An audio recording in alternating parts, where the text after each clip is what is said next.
And welcome back to Ascent. It is TSM facing off against Squirtle Squad to kick off our round of 64 here for the VCT Stage 3 Open Qualifiers number 2. My name's Upmine, joined here by Sully, and the second half is about to kick off, and it might be a short half. Yeah, let's hope that TSM don't remove their foot from the gas. I can't exactly get that saying right. I'm always so bad with saying. Take but their you get the foot point. off the gas Take pedal. their foot off the gas. Yeah, after that 3-minute break, you hopefully they haven't like taken any naps or anything. 3 minutes was, you know, not the longest time, but we'll see. TSM on this defensive side, we were talking how good this defensive composition is to have that Sage Wall, that slow ability as well with Paranoia and KJ Util. It is powerful, but here already, Squirtle Squad making a whole lot of noise towards this A side, but I don't think TSM are fighting. You can see already, 2 players still hovering around the B side. Leviathan moving a little bit closer to defender spawn, but the whole hit from Squirtle Squad is working back in towards B, where that turret will get first contact. Turret will get first contact, and there's 2 people here to react to it, and there it is. Haze now having to go back with that Nano Swarm, and it's immediately popped. Good Nano Swarm, and it stops off that little take already from Squirtle Squad, but nobody else is there. Again, good Nano Swarm, a delayed time, but nobody from Squirtle Squad is able to actually capitalize off the cross. Now in comes Sam. He's gonna be able to get a couple more taps onto Leviathan. Kind of unfortunate for Bang that he wasn't actually able to focus up on aim after his teammate was done. I think he actually got caught out with his knife out, so a bit more unfortunate than usual. Still Squirtle Squad. 4 players right in the middle of site. Nobody over towards B main, but they still commit a smoke to it. Paranoia over towards the back left of site, but Dillias still just fine. Dim Sum Boy from around the corner does get that first contact. Wardell with another pick. Playboy Joe wants to go up close and personal. Goes out with a right click. Wardell gets the pick. But it's still going to be Jonah and Dim Sum Boy surviving. Squirtle Squad with the all-important pistol. They sold a very, very good fake towards the cat side. They threw that knife that kind of signifies that we want to disable any util being set up in A. And in that instance, it was Wardell. He didn't get disabled entirely, but still, the fake was sold. Squirtle Squad walked their way up into B. And despite that swarm coming out from Hayes, which was a perfect delay, a little bit of individual skill coming out from Squirtle Squad, specifically Playboy Joe is what finds him that round. So kick it off with the pistol. No reinvestment back from TSM, it looks like, as they're going to settle on with just the 5 classics, maximize their economy moving forward in round number 3, where they have a better chance. If Squirtle Squad wants a bonus at round 3, Gus, it's a big risk knowing that it's only 3 rounds till TSM can close out this map. Yeah, I mean, this one could turn around essentially in an instant, because yes, it's a very, very large lead, but in reality, Sully, that's 2 resets. That is 2 solid rifle rounds that you need to get through. And it's not that far away out of your grasp. It still very much is possible for Squirtle Squad on paper. But TSM can still buckle up. There goes that first contact in B once again. I'm actually kind of surprised. What? Oh my! Hayes with a double time. He's able to get 2. Still, Sam, he's able to get 3 through mid. The danger is gone. Again, I was just gonna say, I was surprised that the turret even got the ping. Even reacted because it was looking the wrong way. But 2 right clicks from Hayes, and he's able to get 2 pretty big frags. Even though TSM's probably not going to win the round, it means a lot to the economy. You know, if TSM had won this round, I would expect like a slew of tweets on Twitter saying the classic should not should not do 150 on right click. But thankfully, Squirtle Squad, Solomon in particular, does put the worries to bed. And TSM, it's a nice clip for Hayes, but it's not going to amount to much. As Sam, he's going to get the exterior charge up with this kill, and there's the second ace of the game. Wardell had it in the anti-eco. and so does Psalm here on the anti-eco. 10-4, TSM now have their buy back. So this is where, again, that real test comes in. You were saying it's not too far out of grasp or out of reach for Squirtle Squad, but now with these guns, if you get Wardell into that op, especially on a Sage, any agent who's good with the op, that's where things, I think, indeed get really, really scary, and maybe it starts to pull away from them a little bit, Squirtle Squad. And this is all where it starts. It is kind of interesting to see Squirtle Squad investing early on in the rifles, but, you know, it makes sense. They're going to hold on to these Bulldogs if they stay alive, or the hope is that they stay alive for a good minute. These Bulldogs are going to be here for a solid 3-4 rounds. And Squirtle Squad, they land into their most important round with only one SMG. Again, very, very different from what we see from usual third round conversions. Usually we see like 3 SMGs. But in we go again. Early on, it is Squirtle Squad off that default. There's 2 players over towards Cat for TSM just playing contact. But as this is going on in Cat, we have players from TSM that haven't exactly decided where they want to go. 2 over towards Spawn in more or less a fast rotation. And they have finally decided they're going to leave Wardell back over towards the B site. But the first contact, the turret, alongside Wardell's op, it's going to have to be that first line of defense. Neliaz around a corner. Gonna go for that first peek. Wardell misses on the shot, and now he has no util. Hayes is here with a couple of bullets through off the spray, but with 40 seconds left, it's more than enough time potentially for Squirtle Squad to rotate back. Bane gets that first pick. Couple more mid. Jonah gets the pick back. Hayes watches up that cross once again. There's actually 2 players here, but the Nebula, it's too much of a gap. Mr. Frozen can actually get another pick here. Niliaz is just fine with 89 HP going right into A. Playboy Joe, who's been here laying in wait essentially this entire time. Shock darts go in, but it's not going to be enough to hold them back. A very nice recon bolt from Leviathan. It's a whole lot of information, but 10 seconds left. Spike will finally go down in the 3v3. Marv will at least delay just a little bit, but that knife is going to be huge. No util left, but the paranoia, that was the final bit. It's already gone out. 2v3 suddenly as Playboy Joe from underneath, finding a second here. It's up to Wardell. He might need to save this operator, and he's going to go down nonetheless. The Niliaz, 10-5 for Squirtle Squad, and they staved off the biggest worry. Again, there it is, Sully. It is 2 or 3 rifle rounds that they have to get through. Again, the third, realistically, it is about that 10 round mark, but you get my point. There goes the first part of the puzzle piece, down and out. Squirtle Squad now only 1 step away, or one of many steps away from catching up to TSM. But overall in that round, in terms of the pathing, Squirtle Squad, they desperately needed a hero play on that A site, because otherwise TSM had them. Yeah, for sure. TSM, those 3 players right there, ready to go. And then Playboy Joe from long range on that jet does a phenomenal job. And now he's going to elect to go even more. He's going to look for more economy, going onto a pistol, using that Blade Storm as Jonas 6 is good to punish another. Dropping even a second star down, and Psalm is going to even find it as the Nebula pops. 5 versus 3. I think this round was probably expected, but a 6th round poise, I think, for Squirtle Squad here in TSM. With only pistols, it raises the question of, is this where the comeback starts? And I don't want to set anything in motion. Casa Curses specifically. I've been poking at it, but that's like, you've been thinking about it. We're really only just thinking about it. In reality, it's just the quote-unquote value of storytelling and I don't know, whatever buzzwords commentators come up with. So in comes the actual play for Squirtle Squad in the middle of the site. Wardell, at least picking up 1 kill through the Nebula, if I'm not mistaken. Still trying to drag in with the right clicks. Leviathan now the last person remaining in a 1v4. I don't think he's going to be able to do too much damage. He goes down on a heap. Only 1 person goes down in the round.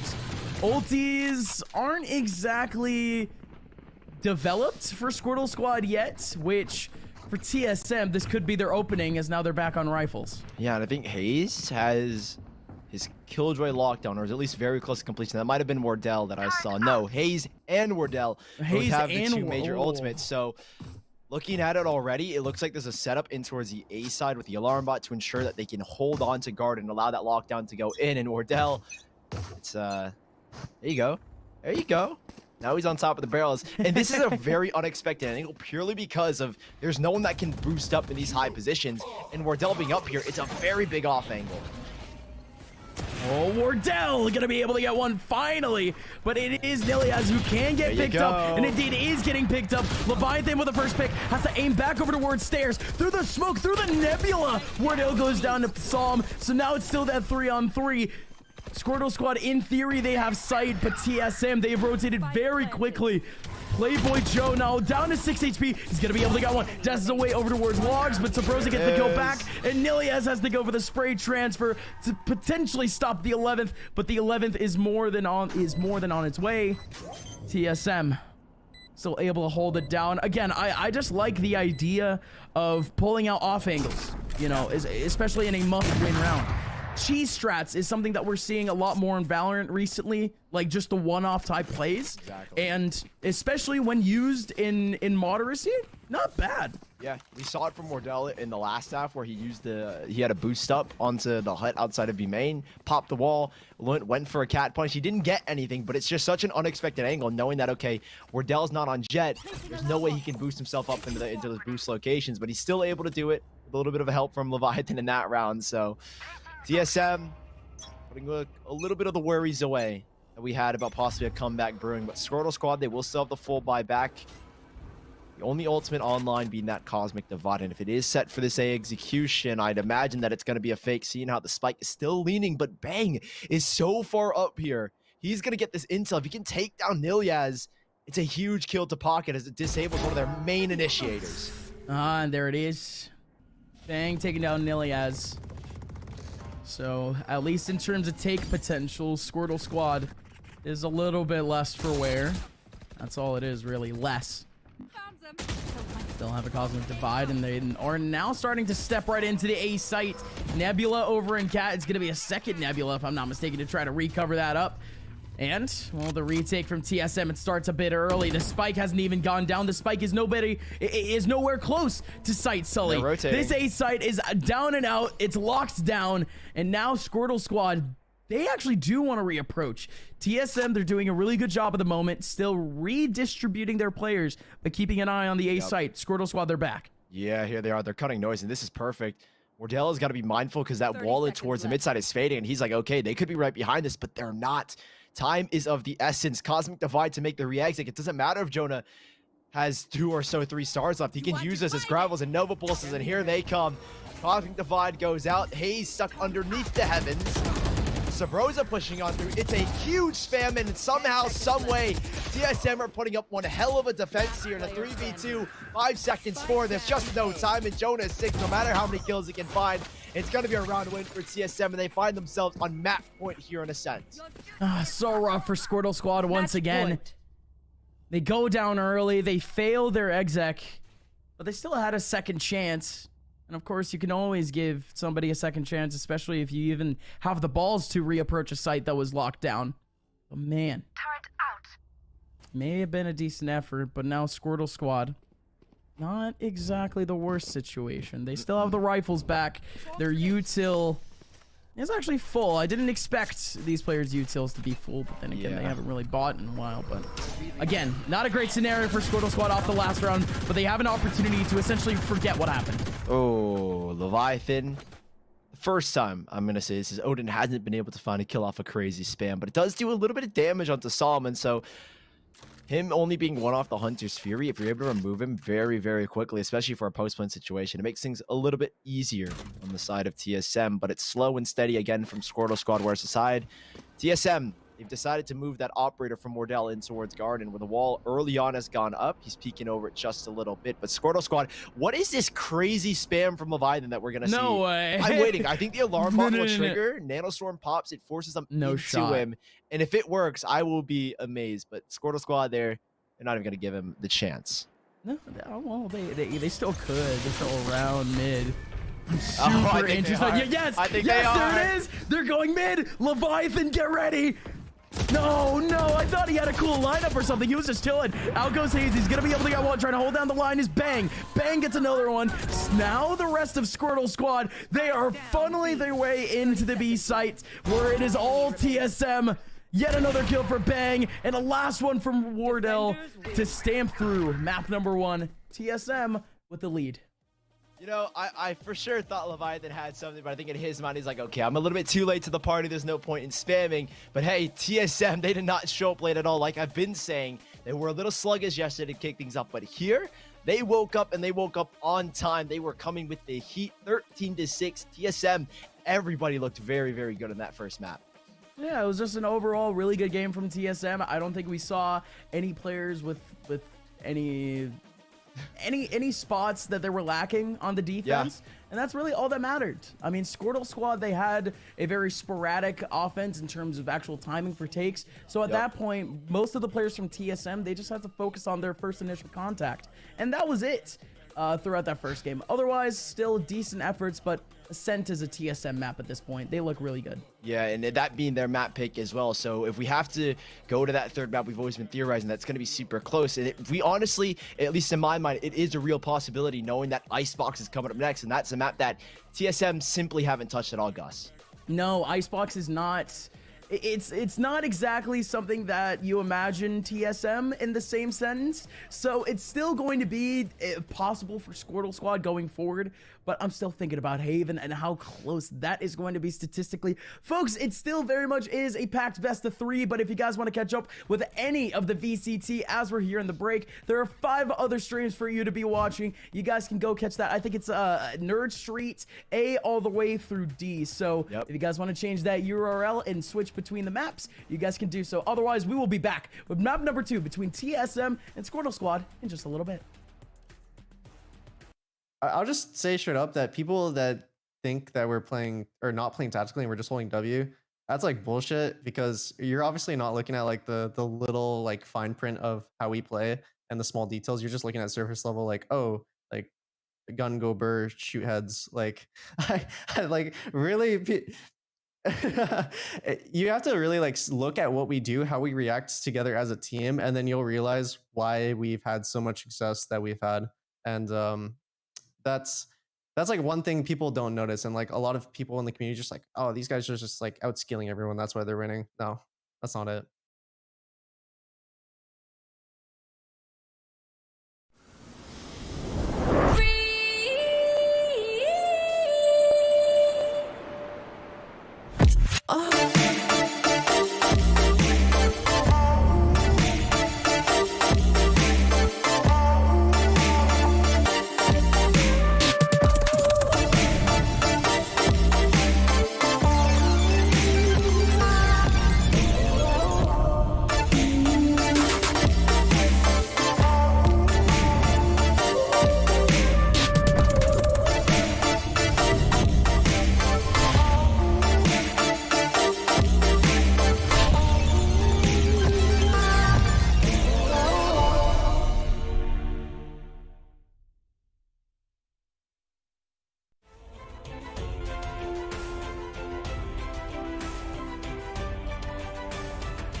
the money in the bank. Hit you with the bank. Hit you with the Hit you with the 808. Hit you with the 808. Bang to the break, bang to the break, bang to the break, bang, bang, bang, bang, bang. I'm a boss, and you know that I'm finna shine. Got the money in the bank.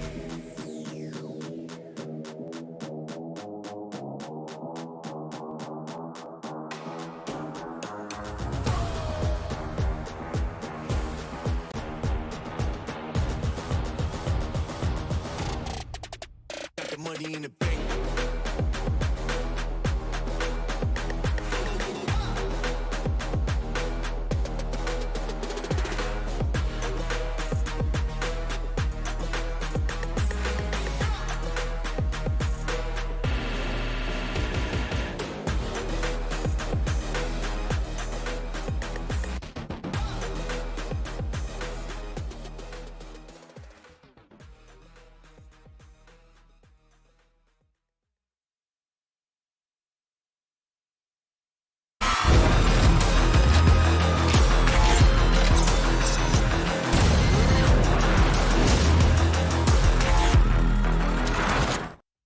And welcome on back. It is TSM currently on their path back potentially to yet another close qualifier, but there's a couple more steps to it, and we have yet another map coming up in just a little bit between TSM and Squirtle Squad. But before we get into it, let's talk about map number 1. My name is Upmind, joined here by Sully, and man, oh man, that map 1 was sick and all, but before we get into that, just wanted to give a big shout out, of course, to our sponsor over at Zowie, the one and only. I've been hyping them up this entire time. DYAC, that is dynamic accuracy for you guys. Of course, that is dynamic accuracy and color vibrance. If you guys want to find out more about DYAC and why that ends up making Zowie monitors some of the best in the industry, all you got to do is look up what is DYAC, and you got the goods. Otherwise, thank you so much for Zowie for sponsoring this stage of the VCT. Now, of course, finally, let's talk about map number 1. Sully, it was TSM most of the time with the dominance on that defensive side, but we saw Squirtle Squad starting to open up a little bit more, at least in terms of takes. I think throughout the entire series, Squirtle Squad were at least on the level of TSM. Now, if you want to look back at the kill feed or the leaderboard on VLR or the spike.gg, everyone on Squirtle Squad was competing, right? And there wasn't like a huge kill difference between the top fraggers, or at least everyone, right? They were consistently in the 17s, 12s, 10s, and TSM as well were around that range. And if you look back at the highlights, there were moments where Squirtle Squad, most of these rounds are coming down to like 2v1s, 1v1s. There was no real dominance being shown from TSM in like the big rifle rounds, and that just shows Squirtle Squad tiny mistakes, and they could have won huge rounds. Like this 1v1 against Leviathan, I think is a perfect example. And these Odin clutches, I mean, they just happen throughout the entire map. But again, small mistakes, fix them up in Icebox. It's your map pick, and honestly, you could be walking home with maybe a third map possible. It is kind of crazy how impactful the Odin actually was throughout that first map. But Sully, you were absolutely right. Most of these rounds ended up coming down to 2v2s, or even just 3 people alive in general in the server.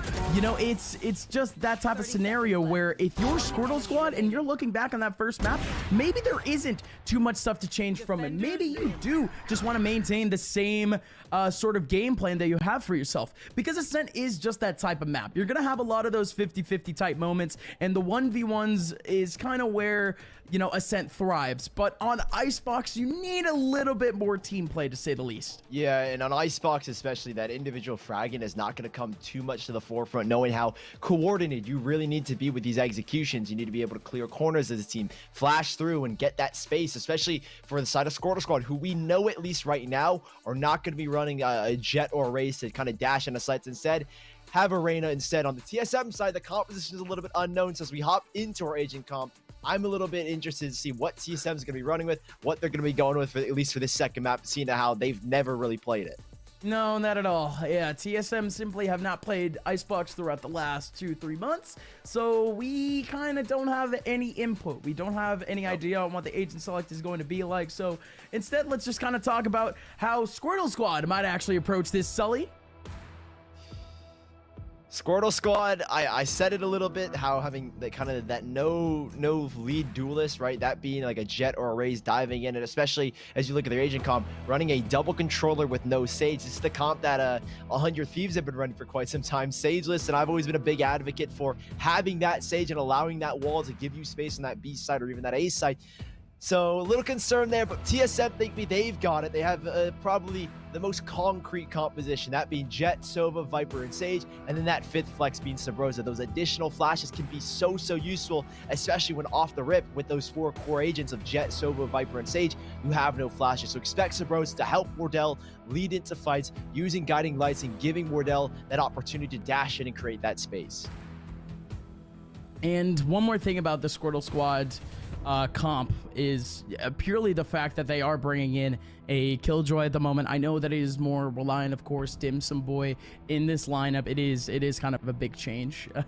Whatever Dim Sum wants to play, you kind of allow it, but this team did make a pretty big change and actually going from I think Sage and no KJ to now no Sage and yes KJ. I would feel like I have a feeling, Sully, that combo would be efficient together. Like, I actually don't mind an Icebox comp with Viper, KJ, and Sage, if anything. I mean, the thing is that with that Sage, you have to substitute, right? Do you take out Jonah 6 and to have kind of like that crazy util dump, which we've seen in the past where KJ was your 5th flex. I think having that double controller, at least for the side of Squirtle Squad, allows kind of fakes, and we might see it on the defense where they're kind of stacked heavy with Viper and KJ on that B side, denying that spike plant, knowing that Sage roll is in play. But we're kicked it off here in the pistol round. TSM versus Squirtle Squad, and well, Squirtle Squad are taking things exceptionally slow just to kick things off. I think they're just trying to feel out the map for now. Yeah, just a small moment of pause, at least, as TSM, they still maintain their early positionings. Good early guiding light from Sabrosa. This is getting a little bit of information over towards A main, but that's really all it is. TSM, they have 0 information whatsoever, so even just the guiding light helps them out in not approaching deeper into A main as they might have. Right. Otherwise, we're still maintaining that first contact as finally more players from Squirtle Squad begin to emerge from their spawn. 4 players out already over towards Elbow, and now they're out. Oh, great flash of Sabrosa. He's able to deal with at least the first frag, giving Wardell a little bit more time to play with, and especially that rotation in from Bang to allow slow orbs to go out, but nothing really planted just yet or put out yet from TSM as they play that 4v4 post plan.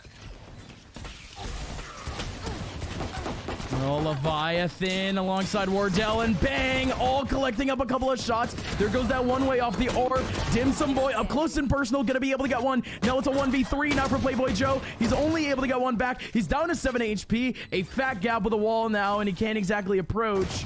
And a couple of taps from Wardell. Wardell not hitting his shots. Hayes gets off of the diffuser and wide swings with Wardell instead to try to help out with one last take. TSM 1-0. Yeah, such tricky play for Playboy Joe, because it's like, if he wants to swing knowing that the spike is being diffused, he's got to run through, unfortunately, something that'll kill him almost instantaneously, that being the snake bite. So 1-0 start for TSM. I like the patience in that back lines as well. Despite Sabrosa going down, there is no hurry from Wardell to instantly get back into the fight and try and trade out his teammate. They get the 1-for-1. That's all they really need. Allow reinforcements to come in. You win out the post plant perfectly. So TSM, SMGs bought up majority. Wardell sitting on that sheriff. I think he's going to save for the operator. Leviathan has got the Bulldog. The focus from Squirtle Squad this time around towards that B side. It's just Hayes here. 2 snake bites to delay, but he's just going to immediately fall back after feeling out that pressure.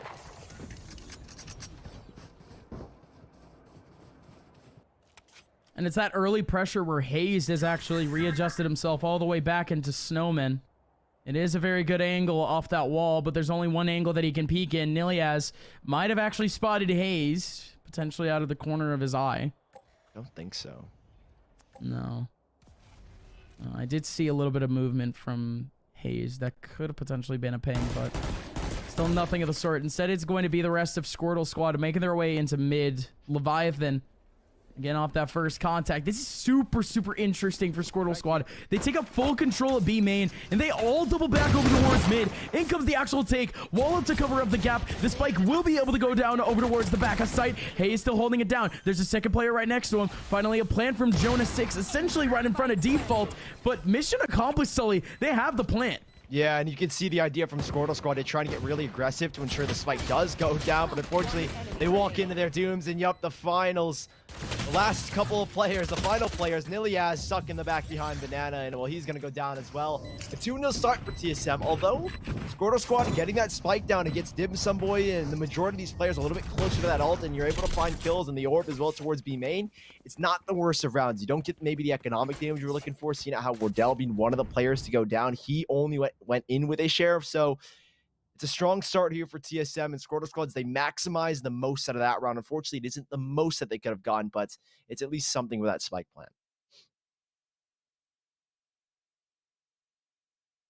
So still, Squirtle Squad potentially with a couple of pieces of util that they weren't able to buy before, so... You know, I think overall that's a W, because you look in the case of Dim Sum Boy, he's actually able to buy full armor alongside at least one of his nanoswarms, or he could have bought 2 nanoswarms with some armor. You know, it's just, you know, it's the butterfly effect. It's the small things that will affect the game potentially, Sully, and who knows, maybe that one nanoswarm is just going to be the ultimate conclusion to this next round. Who knows?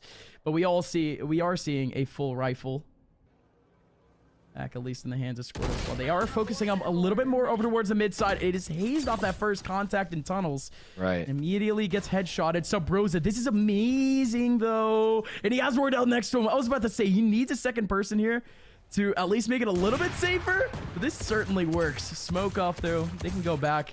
Most of Squirtle Squad outside of A. These players are simply just a distraction at this point.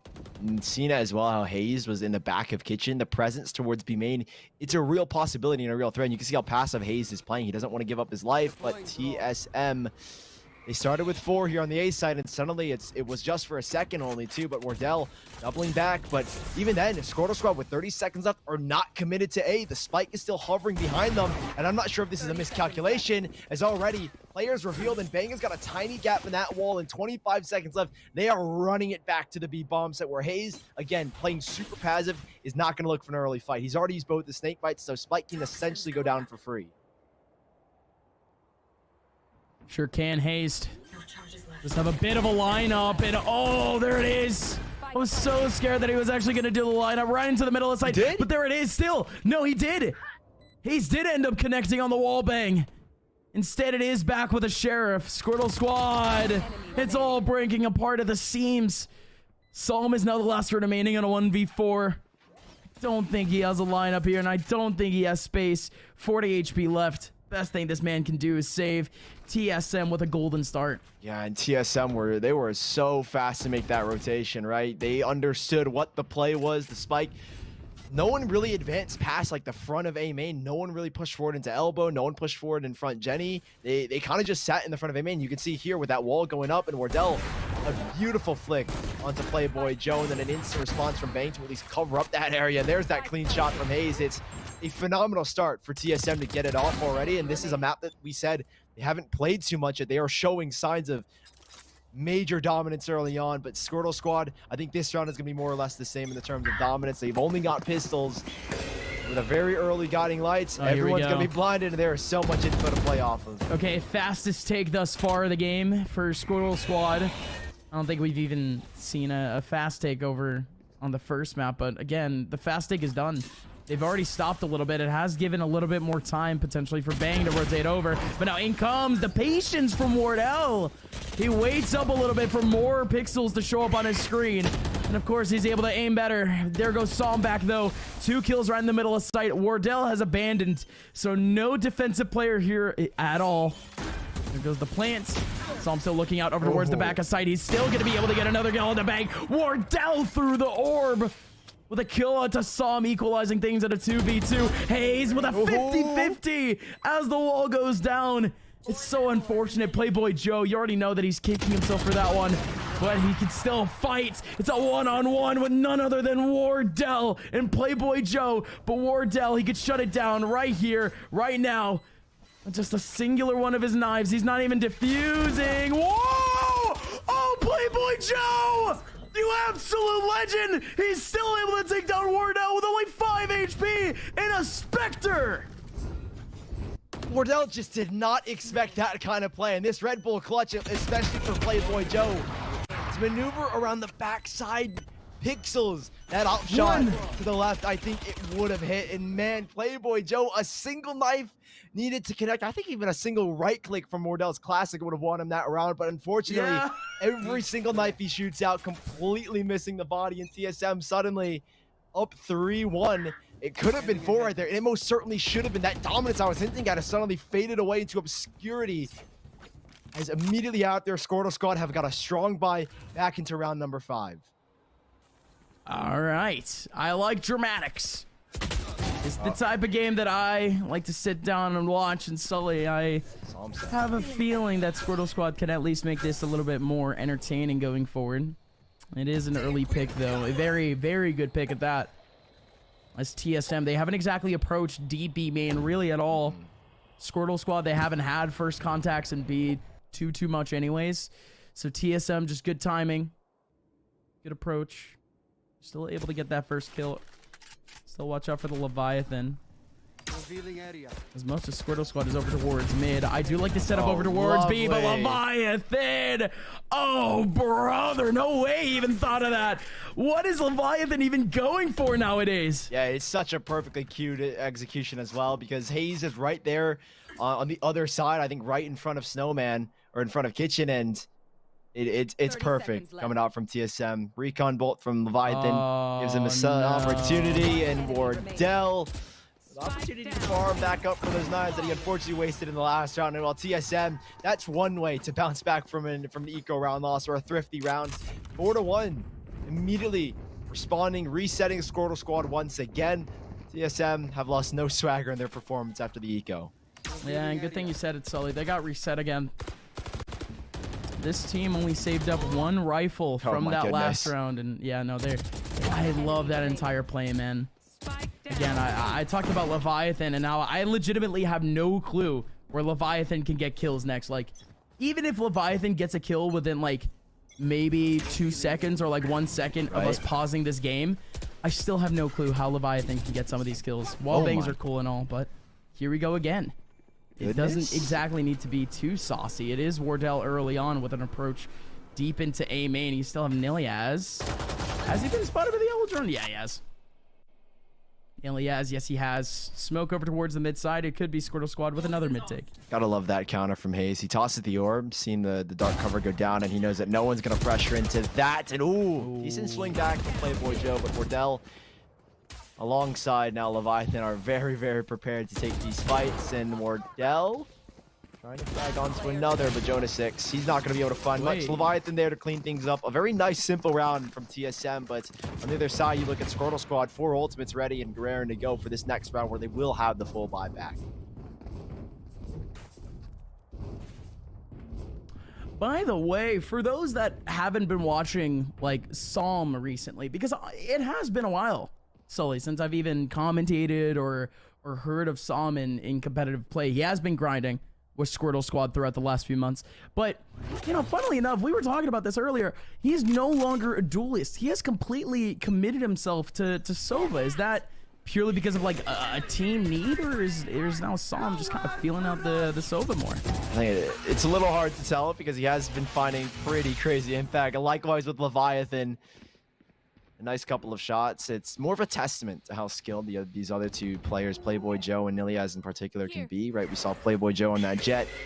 It's really, really strong. Same with Niliaz on that KO, if you want to call that kind of a half duelist. But yeah, no KO this time around. It's a 4v3, and Niliaz and both Playboy Joy are still alive. Viper's Pit, noise made on that drop. Niliaz, it is just such a difficult ultimate to punish. You can send in the Lear, but there's no guarantee you're going to find a kill, but he's skating on top, and this is maybe a tiny oversight had Hayes not poked his head throughout the cloud. And yeah, 4v2, so Broza with 1 flash can help delay this push, and with these last 2 players over, it becomes very, very difficult. And now Rosa, with all this information, 1 guiding light to delay, rotations coming in, and Squirtle Squad will be hard pressed to find themselves even stepping foot onto the B site. And like you said, the guiding light essentially ready. He can walk right into the orb and get something going for him. So unfortunate for Playboy Joe. He had a really good idea going into lower tunnels or box, but even then, he ended up getting pinged midway. So still TSM catching up a 6th round. No dramatics near the end whatsoever. It's starting to become yet another one of those games, Sully, but I'll be completely honest. It's been a while since we've seen, quote-unquote, one of those games from TSM. You're not wrong. Not wrong at all, especially when when it corresponds to both the maps. Don't get me wrong, the night is still young. TSM, there are opportunities to mess things up. And it's not their only game either. They still have another BO3. It's not over just yet. They have Andbox to face possibly in the next round, but holy, Wardell, full blinded thanks to the tag off the recon bolt. It's going to get a whole lot of damage, and well, that's just a spray on through. 4v2, and Wardell still going hunting with these knives. He's got another to find, and he's unfortunately run out of all of them. 4v1 nonetheless, and Psalm, he's been so good with that Sheriff, dude. So good, and he could find a little bit more here. Oh, dude, Psalm has never left. That's probably the one takeaway. If we're supposed to take any takeaways from this, it's that it's the good news that Psalm has never left. He's still hitting some really good shots thus far, but you know, maybe he could continue. He's able to get yet another headshot, bang around the corner, trying to chase down this angle of Psalm, but he's able to close it out. And good walk up from Bang. Of course, Psalm, no timing on it, but even then we move on. Yet another 7-1 scoreline. And Wardell, actually, just kind of looking at the scoreboard, Wardell has double the amount of kills than the top frag of Squirtle squad. This has been a lockout game from TSM thus far. Yeah, especially in particular Wardell. He has been lights out so far. It's expected. I'm not gonna lie. I mean, we know how good Wardell was, right? Way back in the Ignition days, way back in the first strike days. It used to be expected, right? And I mean, he still is extremely good. He's honestly really been one of those players that just has not dropped form whatsoever. And even then, you can see the confidence. He's still radiating, going straight for an aggressive play. Shot onto the layer will disable, but he's still looking for a fight. Gets the info nonetheless. It's not a kill, but it's enough to give TSM some info to play off of, but these rotations are going back to the B site from Squirtle squad, and it's just Hayes. He's only got one snake bite, and he's in a one-and-done position, essentially. Yeah, he sure... No, he isn't, Sully. Look at this wall. Look at this wall next to him. He can't actually abandon. If he crosses... Just off of this wall alone. If he crosses and they push out, he's going to get punished. No, absolutely. It's very fast. It's very fast. Hayes needs a first contact to be able to make this work. He's finally able to get one. Can he make it two? Yes, he does. It's worthwhile. Now Bang is here to try to trade out. And now Playboy Joe, the last person remaining in a 1v3. With nothing but a Viper's Pit. No, Ben Wardell got the kill through the smoke. Are you kidding me? Oh, the recon bolt takes him out. It's so unfortunate for Playboy Joe. Oh. Steps into the poison cloud, steps maybe a little to the right, and he doesn't get shut down. But yeah, I guess you were right. Wasn't a one and done. Didn't even pop the wall. He literally just took these fights and took these frags. Bang there as well for that second. Phenomenal stuff again from TSM on the defense. More individually so coming out from Hayes. But hey, 8-1, a testament to how well they've been playing TSM. And it's another Sheikah round for the side of Squirtle squad. Again, it's not going to be the best buy whatsoever. Did you say sheesh? No. No, I didn't. You didn't hear that. Jeez. Here we go again, though. That Sheikah buy coming out once again. 5 players over towards B main. It's going to be 2 players trying to fight up front. Sabrosa, he's already down a little bit. Same thing with Hayes. Hayes ends up getting a headshot, but that guiding light is massive. He's only able to get one.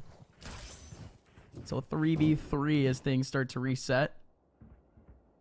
That same Viper wall hasn't really come into effect. They've really been banking off of it. Yeah, it feels like more or less they've been comboing that with one dark coverage towards the back of Snowman and trying to put a lot of pressure towards the orange side or it is a lot of control in theory. Yeah, it feels like it, but the way that they've been going, and especially with this composition, not relying on that Sage wall, you want to put pressure there. You want to ensure that you can win that fight, and well, they haven't been given that opportunity to do so simply because they've been shut down every round, but they have cut noise here on the B site. Smokes do go out, Paranoia to go in, but Leviathan is not phased. A TP into the back of Bridge, and well, Leviathan is very wary of it. So clever, and he puts it down to just kill. There goes the double peek. Dim Sum Boy helping out. 30 seconds left. He ends up getting a big one, and Playboy Joe, who had a Vandal, he pulls out the Sheriff instead. And he takes down one off the rotation. And now TSM. We're currently on a hell of a run. Potentially get shut down finally. Only one round from Squirtle Squad this far.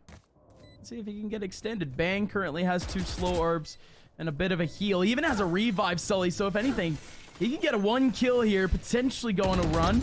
Now, but the bodies are out and away. And that's a double wide swing. Well coordinated by both Playboy and Dim Sum Boy. And there goes a thrifty. A thrifty that Squirtle Squad desperately needed. Those first 2 kills in B main set themselves up with those 2 rifles, right? They find these kills. Sabrosa maybe a little bit too overeager to take this fight. Same thing with Hayes. Him going down in particular was a big loss because now you no longer have that smoke control, those snake bites, even that cloud down towards mid. So those 2 players, I think, maybe a little too over-aggressive. But hey, you're up 8-1. You can try and feel out the situation. But Squirtle Squad, they're very quick to punish there. So TSM conceding now a 2nd round, but still that massive lead of 6 rounds is nothing to boast about if you are a Squirtle Squad. And this Aljone's going to give Wardell a little bit of a cue. The turret spots him out and he breaks it. No info flank now, at least for the side of Squirtle Squad. And Sabrosa, with a whole lot of information. 2 players known to be at the backside of B main. And well, TSM, they are adjusting accordingly. Wall up on the A side and 4 players leaning towards B. I do like the fact that they are still playing close up over towards that mid side. They're not trying to give up any contact off these rotations, but this A side is looking kind of fragile. Only one person here, it being Bang. Now we're finally seeing the lineup from Playboy Judge. Just about 50 seconds remaining for Squirtle Squad to even try to make this approach. Good. Wall up on the run. Paranoia out. It is a plethora of utility for this late A burst from Squirtle Squad, and it works out perfectly. Yeah, and Bang isn't even going to commit to this fight. Not going to push through. They get the info. Nice punish from Leviathan, though. 4 versus 5, and everyone here on Squirtle Squad is starting to fall back. It is full strength. Only one person has gone down thus far. A 5v5 retake. Already 1 casualty. Playboy Joe trying to line up over towards the back of side. Again, nobody from Squirtle Squad is in the middle here. TSM is just trying to clear out every single crevice on this site. What? But Squirtle Squad, everyone over towards this back line. It's going to be Bang with the first kill. Leviathan on top of Pipes, not going to be able to get anything, but it's straight back from Bang. Bang with a revive. Dim Sum Boy trying to spray away. Now it's Psalm in a 1v4, and the defuse is coming in at the exact same time. What a burst from TSM. Bang with the 4K. And Bang was here from the very beginning anyways. TSM, they played the long game, and they're able to get a 9th from it. Okay, and then moving into the last round of this half, it's confidence all over for TSM. The pressure they apply, Leviathan being the one to push forward and take the early fights is just, again, how well a testament to how confident he is right now and how well TSM are feeling. Everyone is ready. Everyone's got that pressure. The spike slowly but surely gets closer to detonation. Everyone starts putting more pressure to allow Hayes to get that defuse. 9-2 TSM. 1 round to find double digits here, and well, for Squirtle Squad, it's a rough journey back in the second half, and Wardell again off of this owl drone is going to put pressure towards Tube. That operator looking for a peek. The Phantom's the one to break it, so they're not exactly entirely sure where Wardell is, right? If he shoots that op shot, they know he's towards mid, and maybe they push in a little bit more confidently, but more or less the same from last round. An A execution, post plant set and ready to go. The 5v5 this time truly coming up. Yet another 5v5 retake. Sully, I used to say this a whole lot, but I think this is where it fits. It's like a car crash. I don't think you can really look away. It's going to be an explosion right in the middle of this A site. TSM once again facing on an empty A site. The Viper's Pit is up. So this is going to force Squirtle Squad to just push into this Viper's Pit. It's going to push this action. In comes Hayes. He's going to be able to get that first kill onto Niliaz. But Jonas 6, he ends up getting surprised from behind by the shorty of Wardell. No, watch out for the flank. Flank from Dim Sum Boy. Not only that, but the Hunter's Fury is going to be able to connect. It's another kill from Psalm. Wardell from above. Big kill into Psalm. And the defuse is not going to be able to go down. Wardell too far away. And Squirtle Squad with a well-fought round for the 3rd. Folks, the first half was fun, entertaining. With Squirtle Squad, they desperately need a comeback. Find out if they can do so in the second half.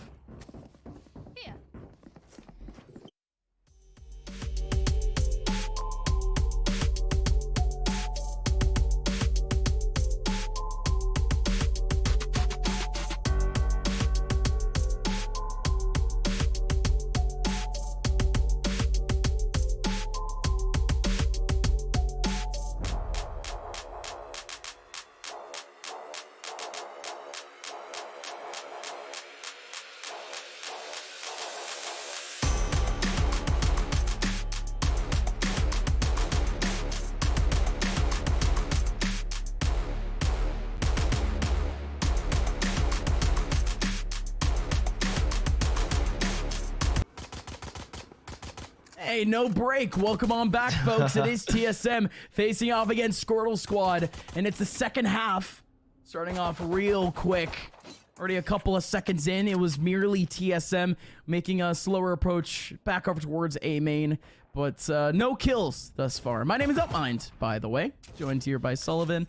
It's been a good game thus far for TSM, to say the least. Yeah, good game for TSM. Squirtle Squad, on the other hand, have had certainly the sharper end of the stick, but maybe things could change. They found success in the last map on the second half, but here they are, unfortunately losing the first body. Jonas 6 around. That's a beautiful recon vault, but he's not going to be able to punish. Instant response from Bang as he throws the wall up, realizing that threats him well. 4v5, now a 5v3, as Rosa is very quick to find the headshot onto Jonah.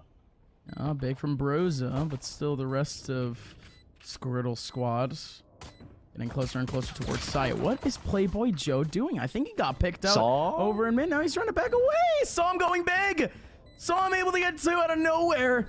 And this is actually possible now. Leviathan and Hayes. Now the last two remaining. Saw him with another kill.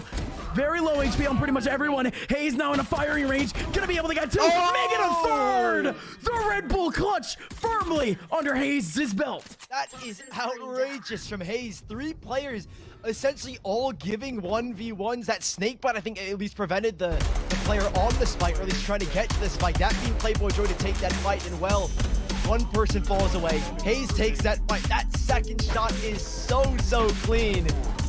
Oh my goodness. Rolling back the years there, Hayes. Jeez. 10-3 TSM. I mean, the round was essentially theirs, right? But then Psalm comes out of nowhere with 2, and Hayes says, okay, I can do one better, finds the 1v3, and well, puts Squirtle Squad again in another pistol round here, where this time it's a little bit upgraded. Couple of sheriffs here or there and one frenzy, but TSM with certainly the better firepower. It is kind of unfortunate seeing Squirtle Squad not wanting to fully invest into a round like this, which essentially does mean that TSM should be able to slide into 11th. AKA no fireworks. Nope. Again, so yeah, I've been saying this entire time. I like the dramatics, but I think they put us on the wrong day for VCT, I think.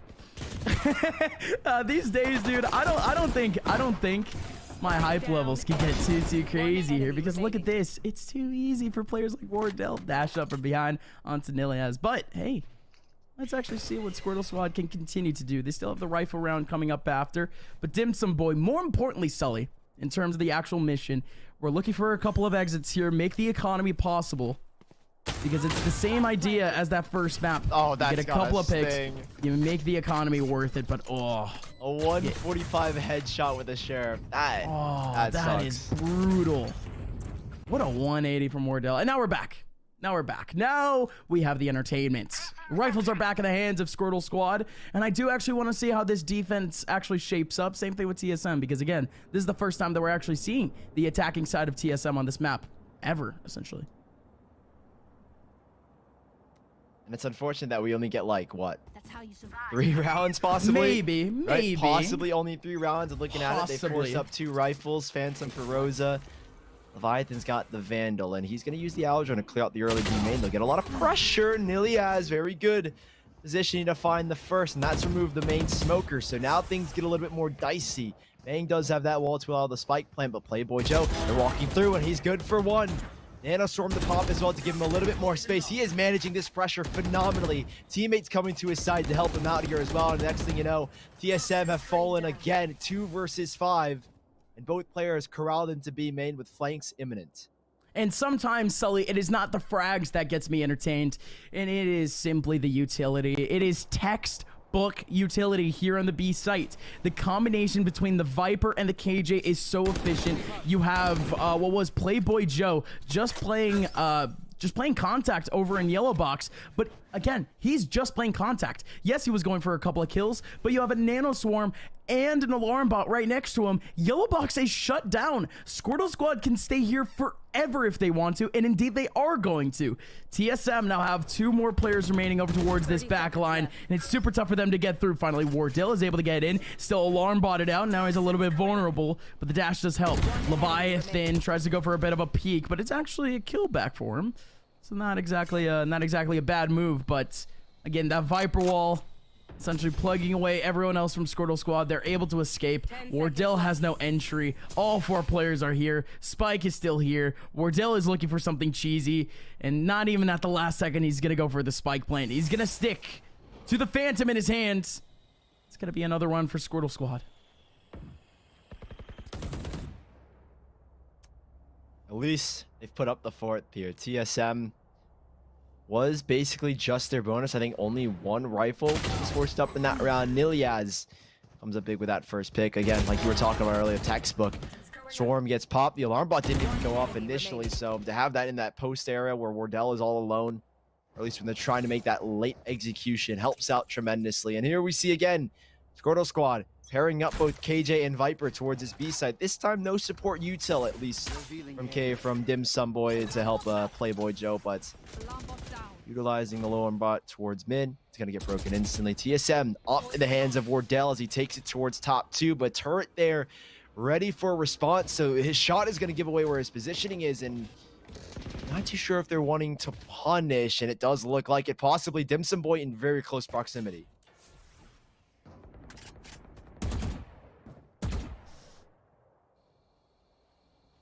Again, it's so awkward that the Opper is even going up tunnels at the moment, but still, he's not even going for that first contact. He hears the turret. So if anything, it's really just listening out for anyone that makes a rotation back over towards B. He's in such a pivotal position for multiple reasons. I've got your With Wardell's positioning, they've elected to go for this B split. Playboy Joe forced off the angle, and he's going to have to fall back to the cover again of Dim Sum Boy. Beautiful swarm setups, and Wardell there quickly finally able to find a frag. And he's still going. He has the angle. Second kill back from Wardell, and now Dim Sum Boy and Jonah are the last 2 remaining. And yeah, Dim Sum Boy, who's been around the B site for a good minute, he finally gets revealed, and he finally gets taken down from midair. That's more or less what we expected to off that early approach. Wardell alongside Hayes. Neither one of the 2 were detected whatsoever in going into tunnels. Now Squirtle Squad, they're left scratching their heads once again. It's another explosion that, honestly, we just haven't seen too much of. It is good to actually see a TSM exec a little bit. It's a nice, clean one as well. I was concerned because at first it looked like Squirtle Squad had all the information towards that A side, or had 2 players pushed up B main, or not all the way A main, but feeling no pressure, having a very clear visual that nobody's approaching from belt, and it felt for a moment Squirtle Squad was prepared for one oversight. Wardell was able to find 2 huge picks and punish that defensive line or that back line from Squirtle Squad. It puts him in a favorable spot and gives TSM that round. 12-4. 1 round to find to close out this series in Squirtle Squad. We were expecting them to put up a fight. We thought this could be the team that could possibly take down TSM, the slow, sluggish Giants that had the slow start yesterday. Like I said earlier, they are coming heated here, and with 1 more round to go, it's 8 rounds that Squirtle Squad have to find, and 8 chances TSM now have to close in regulation. Right here. Let's see if they can line it up then. Squirtle Squad still maintaining more of an early 3-man take, or hold towards the A site, which is a little bit weirder than usual. This B site in terms of the early contact, and especially over towards mid, has been so tough. And Sully, nobody watching mid, nobody watching tunnels, has allowed Wardell to go up kitchen once again. Do like that turret positioning. It is gonna get that ping, but early pick from TSM. It's just gonna make Dim Sum Boy's job over in B main a whole lot harder. In comes the exec. Dim Sum Boy is all alone, but he decides to abandon last second. And just like that, the site should just be open. We still have that Viper wall up. Psalm is watching up the cross. Squirtle Squad, they have abandoned the A side. There's 2 players over towards mid. Jonah, he heard the updraft, but he's not able to get the pick. Viper's pit around the middle. And Hayes stopping Psalm right when he was about to take down the planter. Oh, Niliaz to keep his team alive here in the VCT. It's a 1v4, and Wardell has the angle in mid. TSM, it's another day in the office. They're moving on into the next round. There you go. That is the TSM you know and love way back in those Ignition days. A whole lot cleaner here in the round of 32. And TSM didn't even break a sweat, if I'm being completely honest. It makes sense as they were on Icebox, but hey, they came with that heat. And man, Squirtle Squad, they simply just were not prepared. Even if TSM have never played Icebox, it felt like they've played it over and over, and it's been drilled into their heads. So well done to them, and they find themselves only 2 best of 3s away from qualification.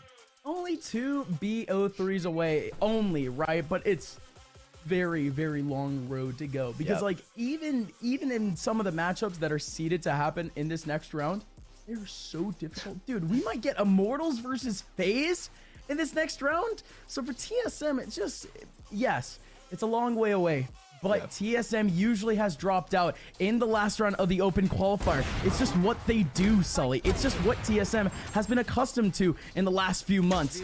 Now the real question is, how do they even carry this momentum? How do they continue the rest of this tournament? It's been super, super fun thus far, but Sully, I don't know about you, but I just want to see more of TSM. Yeah, I do truly. I think that this was not necessarily the benchmark. Like, okay, is TSM the TSM we know finally back? But it's at least a very small display of the skill that they have and what they can do. So TSM, it looked good here, but like you said, with our potential next round matchups, TSM could find themselves up against Andbox. And that is a tough opponent, a team as well that has been struggling. So those are 2 teams that are poised to face off here in the round of 16. If TSM, if they can come out on top, if they can get a close qualifier spot, it's only up from here. Yeah, and honestly, you just have to give a lot of respect for Squirtle Squad to even making it this far. Squirtle Squad has been a lineup that they have been mostly together for the last few months, for the last 2 stages of VCT. And when I mean they've stayed together, they've stuck together. I think they've only made like 1 or 2 roster changes. So this isn't just some group like we ended up seeing potentially SHROUD yesterday. You know, I wish them the best of luck in the future, especially some of the individual players who we've seen a lot throughout the VCT thus far, but that is their run finished, and I think that's the last chance, isn't it? Yeah, unfortunately, at least for Squirtle Squad. So them bowing out of the tournament early, unfortunate, but hey, there is promise. I think, again, that we highlight back to maybe that Ascent game. A lot of the rounds were indeed very, very close. We're talking about how minimal, very small mistakes and minimal adjustments maybe could have swung that map. Maybe not entirely to Squirtle Squad's favor, but at least brought it a little bit closer of a scoreline and tested TSM a little bit more. But I think that it's no doubt at all that TSM, they came with that heat, they came with that pressure, and it really, really showed. TSM, they came in with a little bit more than just, you know, than just a little bit of preparation. They had to come in with a bit of luck or potentially a bit of positive karma. Folks, our instant karma moment from this last game, brought to you by Critic Karma, was, I think, none other than Leviathan and his absolutely nuts recon bolts play that ended up giving Hazed a bit of a gap. Yeah, it's such a, I don't know if like Leviathan was like, okay, they're coming up to you, I'm gonna shoot a recon bolt. Haze, are you ready? If that was the communication that I'm gonna shoot a recon bolt, Haze, get ready to spam with me, then wow, great coordination coming out from TSM. And well, Leviathan, he's been such a phenomenal addition to the TSM lineup. He's like so good, and well, instant karma they goes to Leviathan. Let's give him the winner's interview as well. Hey, the Verizon winners interview with none other than Leviathan. Leviathan, what's good, brother? How are you? Welcome, first of all, to TSM. How are you doing? Thank you. I'm doing fine. How about you? We're chilling, man. We really are just chilling, just waiting up for the next round to start. So while we wait for that next round to start, tell us, man, how has been your experience in the last few weeks getting used to TSM? Well, we haven't had many weeks to prepare, but we feel strong, and we think we got what it takes. Yeah, for sure. I mean, you guys definitely showed it here. You look like a really strong addition to the lineup. And yesterday, you guys went 16-4 against 303. I imagine that maybe was a little bit harder for you guys. Today, you guys were lights out. No pun intended, but you iced out Icebox in a sense. So, was there any mental reset? I know Chet as well might have given you a little pep talk. What happened between yesterday and today? I definitely think that because they weren't very a known team, we didn't really like take them seriously. So we kind of like played off our game. And today we realized that like we got to lock in, and we came locked in. Yeah, yesterday got a little bit too close for comfort, so it makes sense. It makes sense. So still congrats on getting this one out of the way, but now let's talk about your next matchup potentially, and that being Andbox. What's your confidence, at least with that matchup, and not only just the confidence, but how are you guys going to potentially mold that map pool? Because we are seeing more or less similar map pools between you guys and Andbox. Well, I can't really say much about the maps until it comes. I don't want to give anything away, but you know, if you're not confident, you don't deserve to be in VCT. So. Damn. Man, that boy got the heat. All right, well, I've got no questions Okay. for you, but while you have this time, do you have anyone you want to shout out, anything you want to say to everyone as you go into your next and final matchup for the day? I just want to do a shout out to Stan from Easy5, because if it wasn't for him, I wouldn't be here right now. Man. There you go. There you go. Shout out to the boys. Shout out to Stan from Easy5. And of course, shout out to you, Leviathan. Good luck and Thank you. congratulations on the pickup. Appreciate it. And just like that, it concludes the round of 64 here for yet another stage of the VCT. But we have yet another round and yet another best of 3 coming up in just a little bit. The stakes are a little bit higher. Potentially, the frags might get a little bit heavier. You guys don't want to miss it. Our next best of 3 in just a little bit.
Let's go.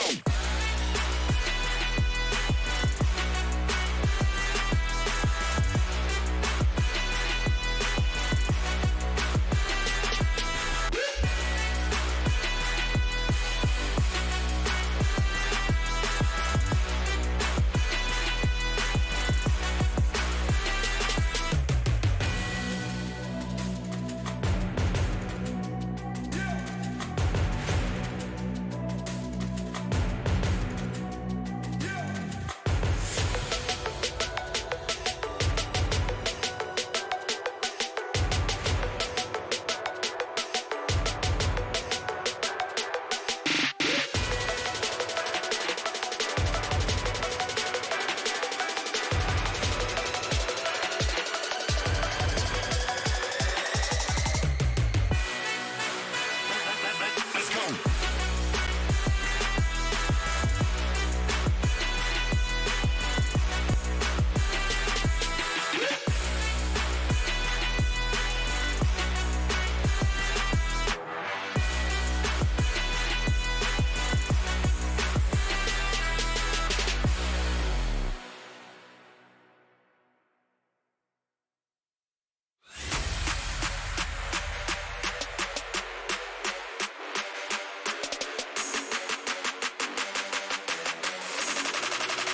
Count that big bang.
welcome on back. It is our second best of 3 of the night, and what might be the most anticipated game of this entire tournament thus far. It is none other than FaZe facing off against Immortals in a best of 3 to decide who survives here in the open qualifiers. My name is UpMine, joined here by Sully, and what a matchup we have ahead of us. Yeah, what a matchup we have ahead of us, but taking a step back, if you were just joining the stream, TSM in our last matchup in Advanced Sport over Squirtle squad, so they have themselves a spot in the round of 16, I think against Anbox. So we were talking a little bit about how this round of 16 is very, very much stacked with crazy lineups. I think this one in particular, FaZe versus Immortals, is one that we were talking a little bit, Gus, and we're like, this is a matchup we expect to see in like a closed qualifier, but we're seeing it here in an open qualifier.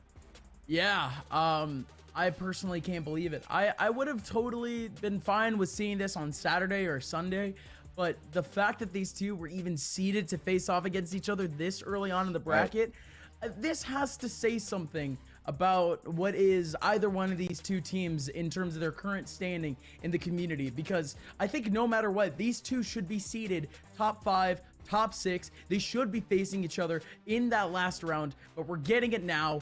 That just kind of says it all. FaZe, they were at the very top of the mountain. They were, what we would say, a couple of steps away from defeating Sentinels and really being that #1 here in North America. But instead, right now, we have FaZe Clan and what has been a very dry stage 2 and 3. You could say the same thing about Immortals, Sully. Yeah, I mean, Immortals have the slighter excuse. They've made a lot of roster changes. They brought in, again, you trust that Immortals talent scouting. They brought in a lot younger talent, that being notably Jonah P and SHROUD. And you touch base on these Immortal guys. I think the two standout names have to be Shot Up and Chemicals. With Chemicals, Nature, and JC Stani, that was such a successful roster. Now it's just Chemicals, Gangsta, and Shot Up, particularly Shot Up and Chemicals. That one being the Jet Operator Chemicals, the other switching back from Yoru, now back to Reyna for Shot Up. So both of those guys looked good. They both of them collectively dropped 68 kills in their last best of 3. Now moving forward against the side of FaZe Clan, Corey and Baby Bay, two of the biggest names. I think maybe we have a little bit of a mistake with Marv on the lineup. I think that's instead supposed to be Raucus, but Baby J being also the new addition to FaZe Clan. He has been looking very, very good. Yeah, there it is. Raucus being subbed in real quick. Yeah, no, I think Marv is chilling at the moment. I don't think he has to worry about waiting for Challenger playoffs. Yeah, I don't think he has to worry about open qualifiers at the moment. But yeah, no, these two teams, I mean, Sully, we had a lot to say about them, you know, at the beginning, because it was Immortals that opened things up by making it to the grand finals of the open qualifiers. Same thing with the closed qualifiers right after. Immortals were looking absolutely hot going into the entirety of VCT, and FaZe not even, you know, they didn't even have that momentum. They gained that momentum themselves. They created what was Smeaging, and Baby Bay was on the front line of really everyone's Twitter timelines. Like, I'm just trying to lay out the battlegrounds here, Sully, just to put it into context. This is the end of the line. One of these two teams, they aren't going to compete for Berlin. They aren't even going to compete for the closed qualifiers. Yep. Like, it's unreal. We could see both of these teams out for all we know. Yeah, it's such a 50-50 right now. This is only the beginning. You still have another best of 3 over the weekend to play. And let's see at least what battlegrounds these two teams have to fight on, because, hey, better to know where you're fighting. It makes it a little bit easier. And maybe, you know, you're talking about Smeagin. Could we see some Smeagin here? The surprising thing is, if you look on the left side and you see what the bans are, FaZe Clan have elected to ban Icebox. That's one of the more infamous maps that they were known for Smeagin. Immortals elect for the ban of Bind. Ascent kind of being a middle ground selected by FaZe Clan. Both teams currently 4-2. Now this next map, a map that FaZe have not played and Immortals have only played once, that being Breeze. It's going to be an interesting battlefield there, where maybe we see those operators from Bebe really come into play, and maybe that Schmeek potential to try and close that gap. But knowing FaZe, they've come a lot more disciplined over the last couple months. Sully, if there is ever a map for you to be excited to watch FaZe on, it has to be Breeze. Breeze is going to be kind of that return to that Icebox Smeaging form that I am absolutely, that I can't wait for. It is going to be our second map, so we're unfortunately not getting into it now. But, you know, it's just still one of those things that, you know, FaZe Clan, yes, they've gone away from that Smeag mentality, but that was just because Icebox was the way it was back then. Breeze, we still don't have a solidified meta or really a unified way that every team still plays this map. FaZe Clan, they could have been cooking up on Breeze for the past few weeks, and we would have no clue. They haven't played it once. Same thing with Split. They've only played it a very rare couple of times. So really, this entire pool, this kind of allow FaZe Clan to kind of, I guess, slip in a couple of picks here and there. Yeah, and if we have to go to that third map of Split, who knows what could happen there. I mean, FaZe Clan, at least in the past month, are currently 2-0. Immortals on the other side, currently 1-0. So this map pool, overall, it really does excite me, and to see what both teams are going to bring out, I'm very, very excited to see. I think Breeze in particular, to see what FaZe have been cooking up. Like you said, for the past couple of weeks, they could have most certainly been cooking up on Breeze, but we would have had absolutely no idea. So who's to know? On a map like Breeze, with the map being so big, to have that gap closer with the Shmigan potential, that's going to be exciting. But we're hopping in finally to the Agent Select Ascent again, our first map, and both of these teams, they're pretty experienced on it. And let's talk about that Agent Select then. What is Immortals and FaZe Clan even thinking about heading into Ascent? We've seen a lot of Ascent examples in the last few months from these teams alone. FaZe Clan, they just played it, and their picks don't really deviate at all. No, not at all. I mean, you see BabyBay and Corey, they've kind of been playing these two agents for as long as I can remember. Specifically, BabyBay, Corey flexes from Raze to Reyna, but the two-star duelists, Corey and BabyBay, then the supporting cast. Baby J being the big addition, and I mean, he's been looking really good. If you watch back against Dark Zero, against Haven, he looked phenomenal on the Cypher, so we'll see what impact he can find here on Ascent, as well as the KJ. You get that utility maximization. Now for the side of Immortals, shot up. Last stage, last challengers, he was running a Yoru most of the time. Here he swapped back to the Reyna. Jonah P elected to take the Sky for the double initiator alongside Gangsta to kind of get that nice flow with information. Lacking maybe a KJ or a Cypher to substitute for that information. So you love to see that kind of switch in SHROUD. He was formerly a Jet player, picking up now the Omen to play that main controller role. Looking really strong so far for the Immortal side. They've got a couple of more official matches under their belt, so the chemistry should surely be there.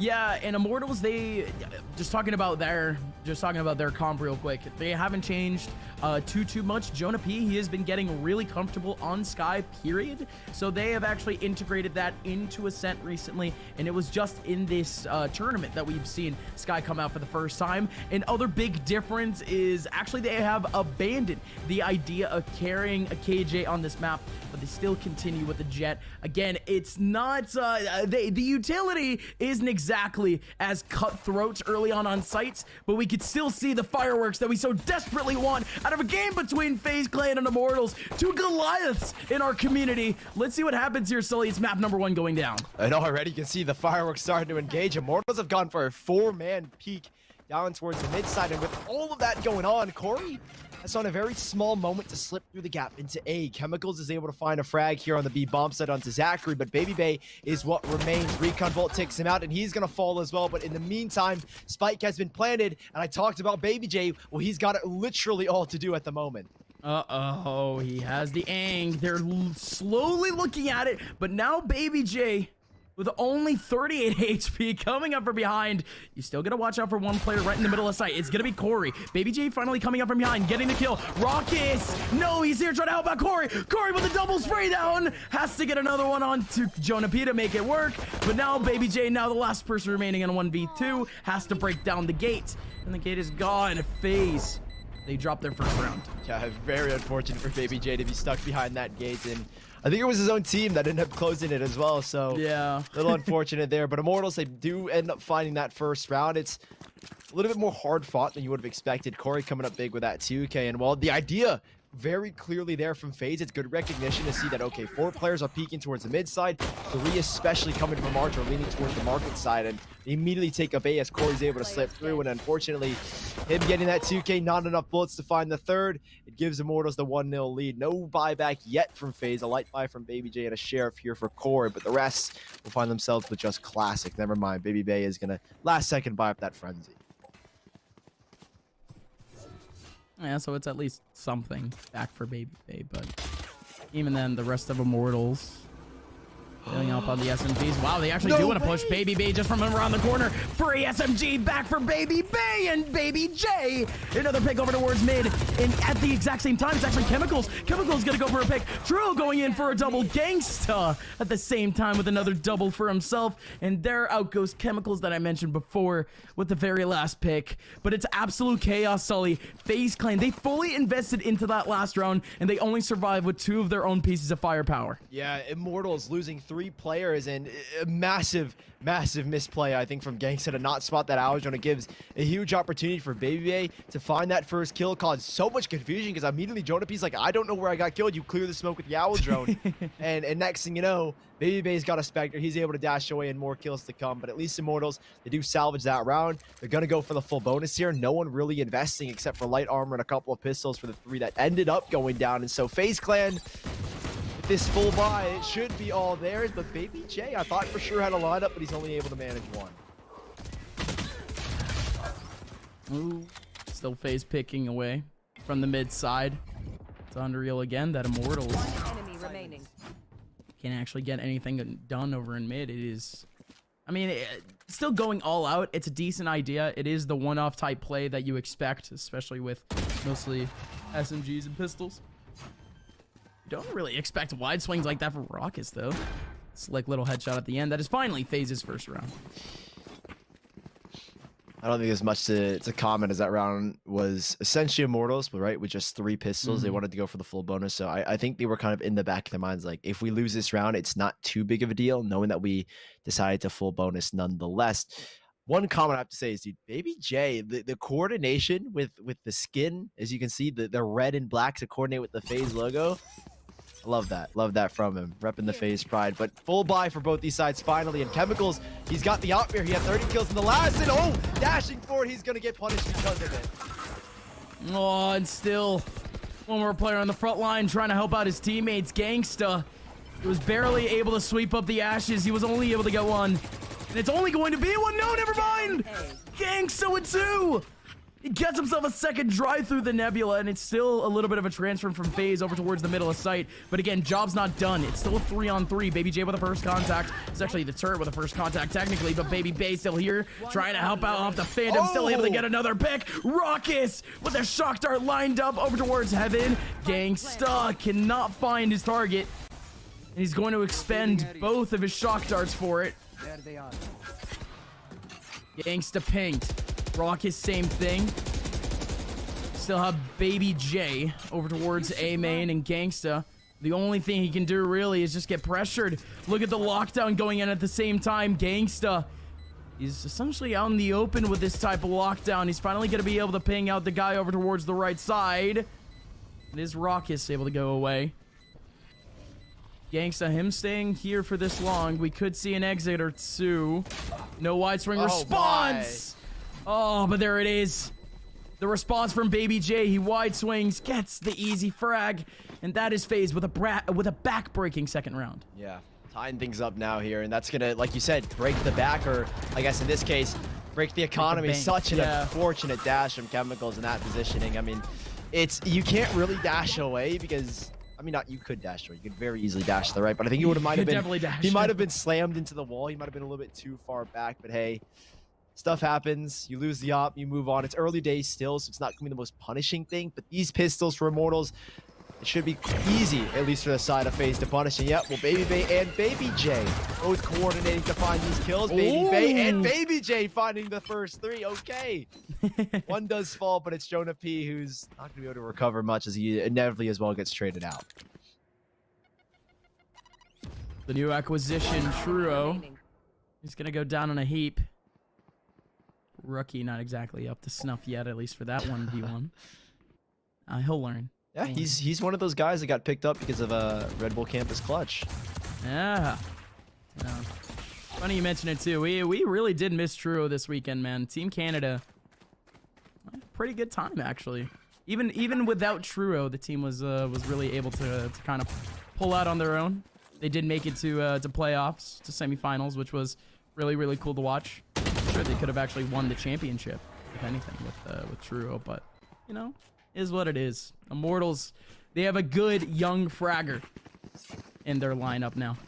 Yeah, I mean, And it is cool to see Immortals actually picking up more new players. right. That's what I was thinking. Is like it's just props to their talent acquisition, how good they've been at scouting out these players and developing them. We've seen it with Asuna, Dicey, who isn't currently competing, but just a testament to them. And so Immortals, with this new lineup, they've had shaky starts, and I think now with the time that they've had, they've definitely been able to develop a lot more. And with this full buy, hopefully we'll see it a little bit early on as we go into round number 6. Early pressure from SHROUD up towards the B side as he looks for a little bit of info, leaves Chemicals there to play the op role, and he's going to rotate back, at least I think, towards mid to try and support his team, as that's kind of the only gap right now that Immortals have. And yup, indeed, him and Gangsta together as the Owl Drone goes out, the info was played, and now they know where this op is, and while SHROUD up alongside Gangsta are looking for a big punish off of a massive ult. Oh. And again, Jonah P trying to help out off of that ulti with a wide swing over in mid, but not able to catch anything. Go to run away from FaZe. They abandon the mid side almost immediately, but they are already back. Regaining that control, but again, they're reaffirming essentially their take without one incredibly important agent. Again, no Nebula, no smokes. It's really just going to have to be a little bit dry if they do attempt to go over towards A. And cat control is super, super important for this types of situation. Oh my word! There goes the control! But can Corey actually do anything with it? Yes, he can! A couple of spams over towards the right side, and True goes down. Corey tapping away! Third from Corey! Gangsta and Chemicals now the last two remaining in a 2v2. Raucous up close and personal. He's the last one remaining. He jumps up top, but the spray is not there in Chemicals. Barrel stuffing Raucous for the final kill. How is Corey been even given the chance to make that a winnable round? He's walking in essentially solo, has it all to do, and he misses a showstopper, but he's still able to collect 3 kills in this position. This shot, I mean, that is ridiculous from Corey, man. That should not be allowed, and well, Raucous is literally only given the chance to win thanks to Corey, but man, Chemicals has to save the day, bail him out at the very, very end, but FaZe, we talked about the 2-star players, and one of them is up to snuff. And dude, that's the same round that we saw a showstopper. The showstopper didn't even get a kill, but Corey now has half of his ult points already charged up from that last round alone. It is so big for Immortals now, or excuse me, now for FaZe. They want to continue this momentum. But again, the round wasn't won at all. We're not even talking about Immortals, and they can continue their fragging prowess. There goes Jonah P getting up that first kill. True is still trying to help. The Hunter's Fury certainly. Uh-oh. Hunter's Fury clearing out the middle of sight, and as the dust settles, Sully, it is only a 2v2 once again. But Baby Bay, he has the perfect gun, the perfect rifle for someone that is only down to 7 HP. And just like that, him taking control, here are the defensive spawn. Well, this gives him every single look. It gives him full recon of the rotation from Immortals. No. They have to go all the way back through Cat. It's a 2v2, Sully. Raucous is going to know where the hit is coming from. He should be expecting either mid-market, and I think even Baby Bay's very much prepared for that. He's got the angle, got a chance, no dash, so he needs to hit a shot here and try and find a way to escape. Both players approaching, and well, crossfire held. Baby Bay doesn't miss those shots. Now Chemicals, can he find his? Blades out. Oh my gosh. Right click goes in. He's going for the second. No! Misses the shot, and it's 7 HP. One shot off the classic. If he could pull the trigger, he would have won. I have no words. I have no words. What was that attempt? That was everything. Chemicals had it all. He gets the right click. It's just like that. It should have been done. Baby Bay down to 7 HP, and he opts to go for the right click. It was off by pure pixels. Sully, not even inches. On the mouse pad, it's inches. Big. Millimeters, even. Millimeters, there you go. Oh, my word. Gosh, well, that's pistols. That's now back for Immortals because of that. Again, more or less the same from FaZe, even against the pistols. The full play into the A-bomb site. Corey with that early double blast pack is taking up all the space. Evacuated out the site. Raucous for a little bit more here. He wants to charge up this Hunter's Sphere, and he's got 3 plays approaching. A perfect opportunity to do so. Only able to find 2. They know the flank is coming. Alarm bot at the ready as they pull the turret back in. Well, I think this round, at least the side of FaZe, should be done. But a rifle picked up for Gangsta. I think at this point, it's all about exits here for Immortals.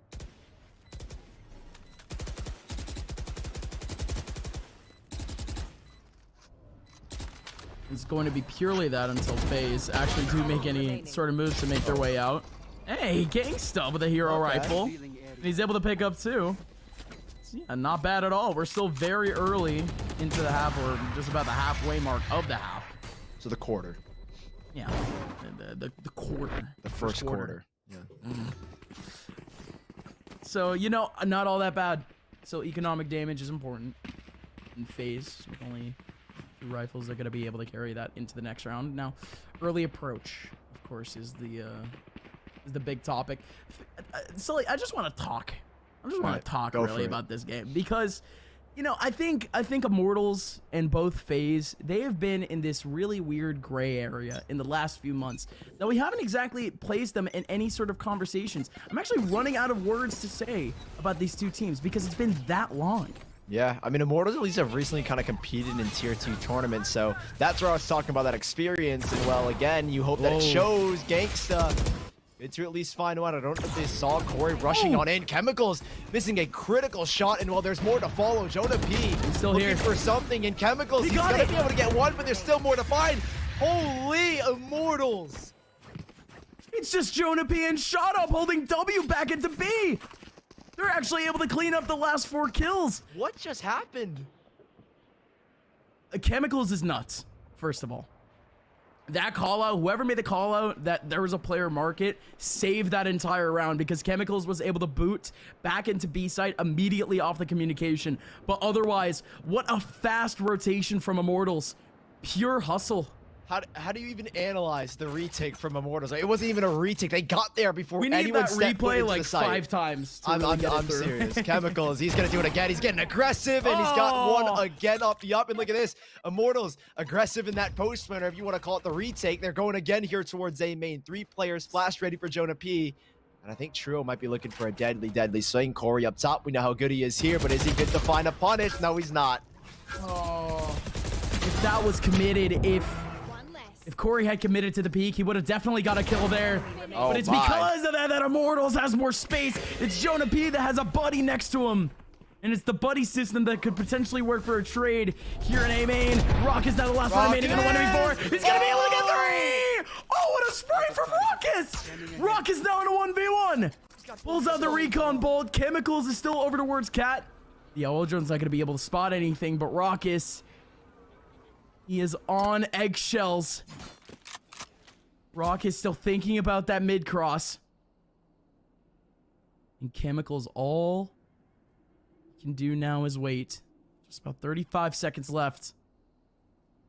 Raucus 30 seconds certainly left. making Chemicals paranoid at the moment with these types of peaks. There goes the jump peaks. Chemicals hasn't shot yet. Chemicals finally shoots. Raucus now has an angle into sight. He has the path. He fakes it. Chemicals gets the shot in the 1v1. Raucus almost pulling off one of the most insane rounds of this tournament thus far. But instead, the 1v4, it's halted at a 1v1. History might have just been made with this play. Or not history, but at least one for the books. Raucus. Outrageous that he even gets it into a 1v1. 3 players all corralled, and they had no idea where he was. And man, so close. So close for Raucus. And if you could have found the headshot, well, what a fantastic play it would have been. But I think it'll go down as a play that would have been had he maybe landed it. Still, FaZe Clan, despite missing out on that clutch, it's 2 more rounds to end the half. And a chance to strike back is, wow, Chemical shot doesn't land, and Babybay's gonna find a kill. Showstopper to go, and Corey! he's gonna try to find the punish. There it lands, and Corey instantly opening up with 2 alongside Babybay. It's a phenomenal start to the Nico round. Hey, great job to the observer actually catching that one. I'll be completely honest. 3v5 now. Jonah P over on the corner. He's gonna be able to get one into Zachary. Wow. Corey now over on stairs has the lineup, and Baby J off the crossfire, and B main finishes off the round. Before the switch. FaZe speed running a thrifty. Yeah. They started with pistols, and man, they walked out with rifles. Operator for Babybay, and that's one way to strike back after an unfortunate situation where Rocket's missing the 1v1 at the very end. Hey, FaZe, you ramp up the tempo. That's the sneak power you like to see. Quick plays, dash on in, get those fights, and well, they have the lead once more. That should have been 6-5 for Immortals, but now FaZe Clan, they've put Immortals in a tricky position where the only kind of salvation is the fact that Chemicals can wave with the Blade Storm and is able to jump around with one of his teammates, but even then, it's not the best of buys. As you can see, one on a Spectre, and well, they're trying to make the most of it by getting really aggressive. No, it's a burst over towards the B site, but everyone else is on A. It's still going to be the two-man crossfire. Out goes Corey over towards the back line, taking down SHROUD. How does Corey even get there? I think he came out over towards Cats. It's still flanked in. That would have made no sense, though. That is 0 sense, but Corey's still there. He still ends up getting the kill. FaZe Clan, although an unfortunate start over in B main, and a man disadvantage, they're still here. They're still fighting. Corey with the wide swing through the Cosmic Divide. Thought that he was slick and taking down Gangsta. Gangsta now down at 21 HP because of that shock charge, though. The timing from Rockets. Rockets able to get two. Zachary in a 1v1, but not able to close it out. It shot up alongside 3 of his fallen comrades who make the retake possible. The scoreline is tied up 6-6. This one is getting spicy, folks, but we have to go into a break. We'll see you in a little bit with the second half.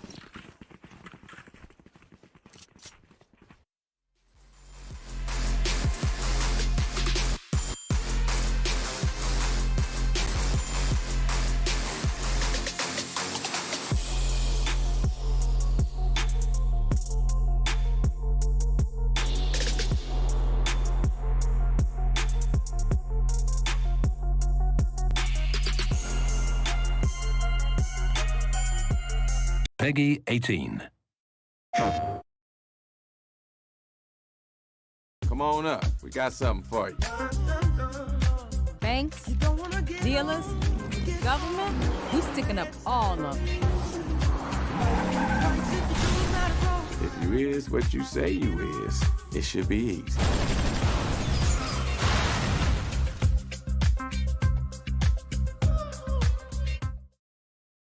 PlayStation.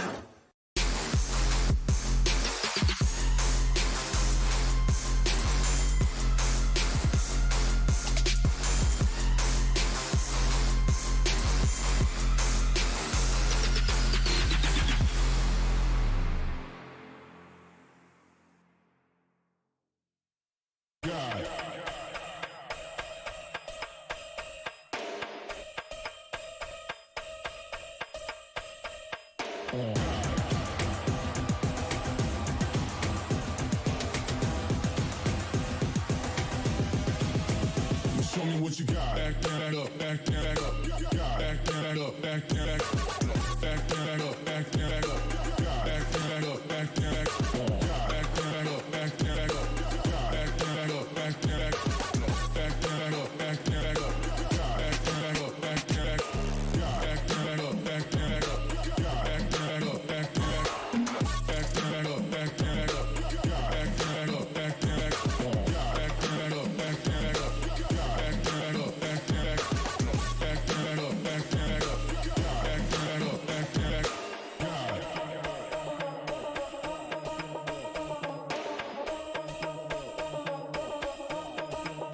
up.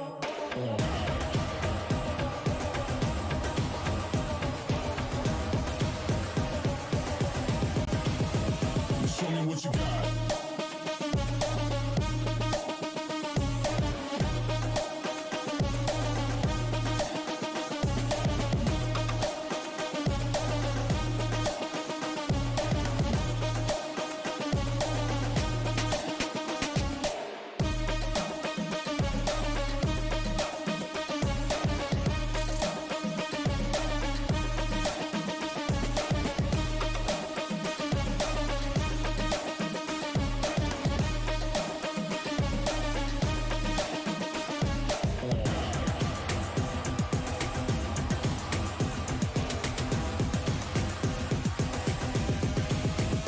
Show me what you got. Down, up, back, back, up, God, down, up, back, back, God, down, up, back, back, up, God, down, up, back, back, God, down, up, back, back, up, God, down, up, back, back, God, down, up, back, back.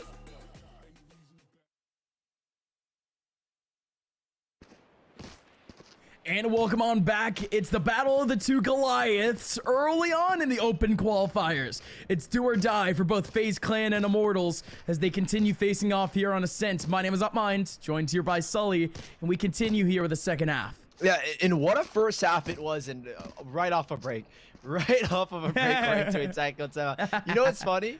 Is that we were talking in the green room like way before we went live. Or I think it was Yeti or Pressy or Michael that said it. He's our replay off. He was like, "Let's hope for no tech pauses." Well, you've jinxed us, man. You've just jinxed us. We have our first tech pause. Apparently, it's a broken mouse, but with this time, let's like just talk a little bit about that first half and how many crazy plays we've seen from both sides. In my head, I remember all of FaZe, and then I remember the crazy retake Immortals had and how back and forth at least that first half felt, and how close it felt at times, and how it's kind of just like an appetizer to the rest of this series. An appetizer. I like that. I like that because Thank you. well, Sully, we needed a sample from really both of these teams because I'll be completely honest. I said it earlier. I just haven't watched either FaZe or Immortals. I haven't considered them like two teams to keep on the overall like radar, you know, for like a top 3 or a top 4. But of course, when you talk about the macro of the NA scene, these two teams are so important, and these two teams have been at the pinnacle. Now it kind of comes down to how they come back. I love the player moves, man. I really do. And I guess it's just gonna have to come down to two teams with growing pains. That last half that we just had, we didn't see too many like insane individual performances from Immortals. Neither one from FaZe either, I think. I think it's a little bit more individual, right? I'm not gonna say that FaZe are back to their Schmegan ways, because let's real, and it's not solely on like 2 or 3 players. Yeah, right? it's not all Corey baby. It's like a very nice combination, and this is what like people have been wanting from FaZe. And when they lost first to Dark Zero, people were like, what's happened to FaZe? They've fallen apart. It was a good game from FaZe. They brought it on every single map, and it was exemplified in Haven. There were very small mistakes against Dark Zero that FaZe had. And, well, they've definitely patched it up here, and they've brought a very competitive game to Immortals. Same thing can be said for Immortals as well. It's not all falling into 1 or 2 players. It's a collective effort. You can see how the coordination with utility, the retake players have all been there so far in those first 12 rounds, and they themselves have had the growing pains, right? It was a struggle in that open qualifier. We didn't get any VODs of them. Participate in a couple of tier 2 tournaments. They lose out to EG. Now they have grown. They have developed. And hopefully with a team like this, a team that has seen a revolving door players, can find some sort of footing back into the main circuit.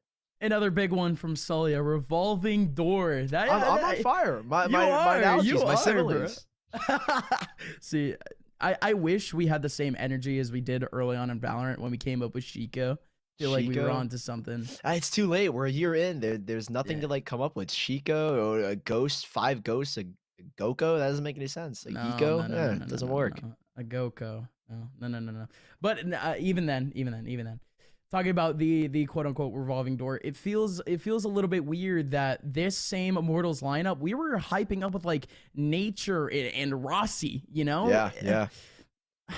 I just don't know how solid a team like this can be in the long run, because coming into the VCT, we had a completely different lineup from what we see now. Yeah, that's exactly what I was thinking. It's like Immortals.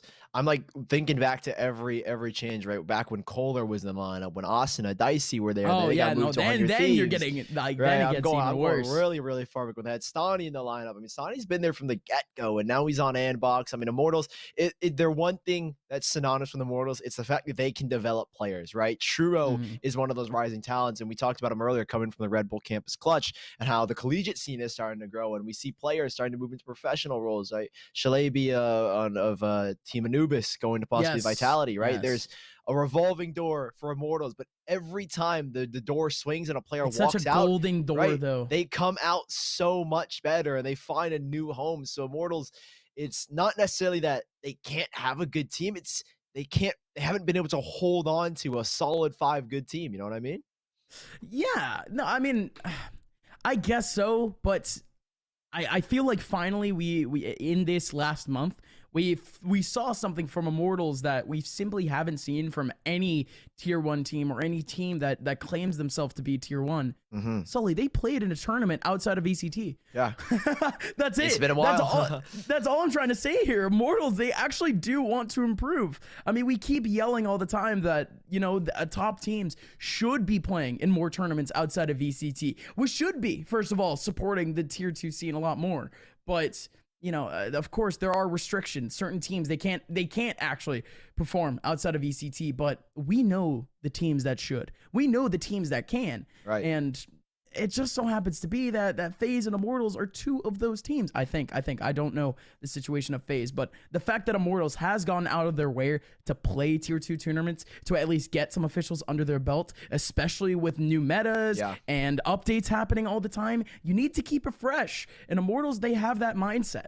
Yeah, I think it's also more important because it's a new 5 and playing at officials. That's undisputed experience. That's not going to at all be comparable to a scrim. And well, for the likes of FaZe, it's 4 guys that have been together. Obviously, Marv recently stepping away from that IGL role, moving over to Envy, bringing in Baby J.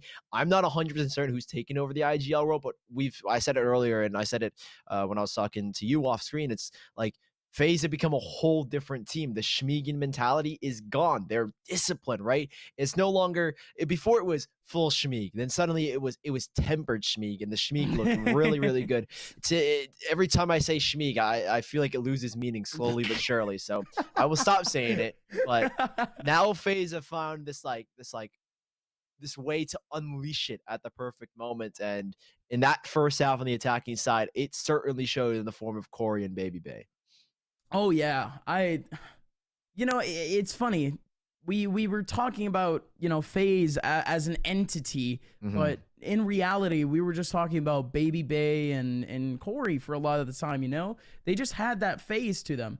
Yeah, no pun intended. Swagger. Yeah, but we could be here all day, folks, talking about what could have been. You know, what if they had done this? But you know, it's come down to this types of scenario, Sully, where we legitimately have 2 of our best teams in our region facing off in an open qualifier. Not even the last round of the open qualifier for the close. Like, this is second to last round where both teams could go out, and I mean, they've seen better days. Yeah. Of course, that being the overall theme, folks, we also want to talk about what could be the map pool. Of course, first here on Ascent. Ascent has been fun, Sully, but I think our next 2 maps in terms of Breeze and Split might allow us to get potentially a little bit more of a taste on what these 2 teams have been working on. Right, exactly. I love how you push the conversation to Breeze, because I was thinking like, okay, yeah, Ascent, we're at the halfway mark. We're slowly coming to a close. We've got another possibly like 20 minutes on this tech pause. Who knows? Maybe the mouse didn't just die. Maybe the mouse hit the player. I have no idea, and he's got to get a bandage. But yeah, moving the conversation along back to Breeze. We spoke on it like very, very lightly when we kicked off the map selection. So with Breeze coming up, we said FaZe could be cooking, and they certainly have. And I think now the mouse is no longer cooked. It's finally back in play. I don't know which mouse issue it is, but I think we're back in. Yeah, potentially so. All right, there you go. Folks, thank you guys so much for coming into, for tuning into yet another episode of the Up Sully podcast. We actually had an Up Central podcast this weekend, Sully. I'm so sorry. I missed out. It was a guest. It was a guest show. Yeah. Special guest. Ryan Central filling in for Sully. Still, folks, yes, our second half finally officially kicking off. It is FaZe Clan versus Immortals here on Ascent. And with our scoreline all tied up, it has to be Immortals to try to push out the situation. They're trying to go into mid. Fast as well. Recon bolts to clear out both the left and right corner. They're just going to go straight into the alarm bot. Pops and both those swarms posted in front of B main. This is going to be so tricky on the post, but there's no util to slow this push down. And will Immortals, they come piling on in. Rocket's doing the best he can, but eventually he's excavated as well. 4 players remain, and Immortals sit quietly on the site. And that's all they're going to do. Chill out like sitting ducks until we eventually see these players from FaZe try to approach. What a flash! Oh, hell yeah, Jonah P! The communication was shot up as all too perfect, but again, it almost feels too simple, but even then, what a nice little response, and the timing is just all too perfect. That is Immortals with a textbook finish. Yeah, well, okay. No util to slow down that push. The train does not stop Immortals barging into the site, and they are so quick to take up that space and shot up as well eventually. like you said, great coordination finding these last 2 kills. The Sky Flash, the Guiding Light to the pop, and the info shot up immediately there. And so Immortals, a nice clean start. 5 guns bought up, 1 being an Ares for Gangsta, 4 being Spectres, and another mid-links push. There's going to be a nade at least to counter this time around, but is that really going to put a stop to this train again? It has to be Baby J off that first contact who immediately goes down in terms of HP. Now in comes the rest of Immortals. Baby J desperately trying to get that kill, but what a dismiss. Shut up, not even looking at him. It was, dude, how are you even ready for that? No, like, actually, yeah. No, think with me a little bit. How does SHROUD go into a situation, peeking left, and then this guy just starts getting shot at and immediately dismisses? Like, you have to be ready for that. There's one thing that I've always remembered. This isn't a reaction that just happens. He doesn't even see rockets, so there's like no reason for him to dismiss. And it's one thing that I thought, right? When everyone was like, Reyna is the most selfish agent, I look at Shot, but I say he gets a kill.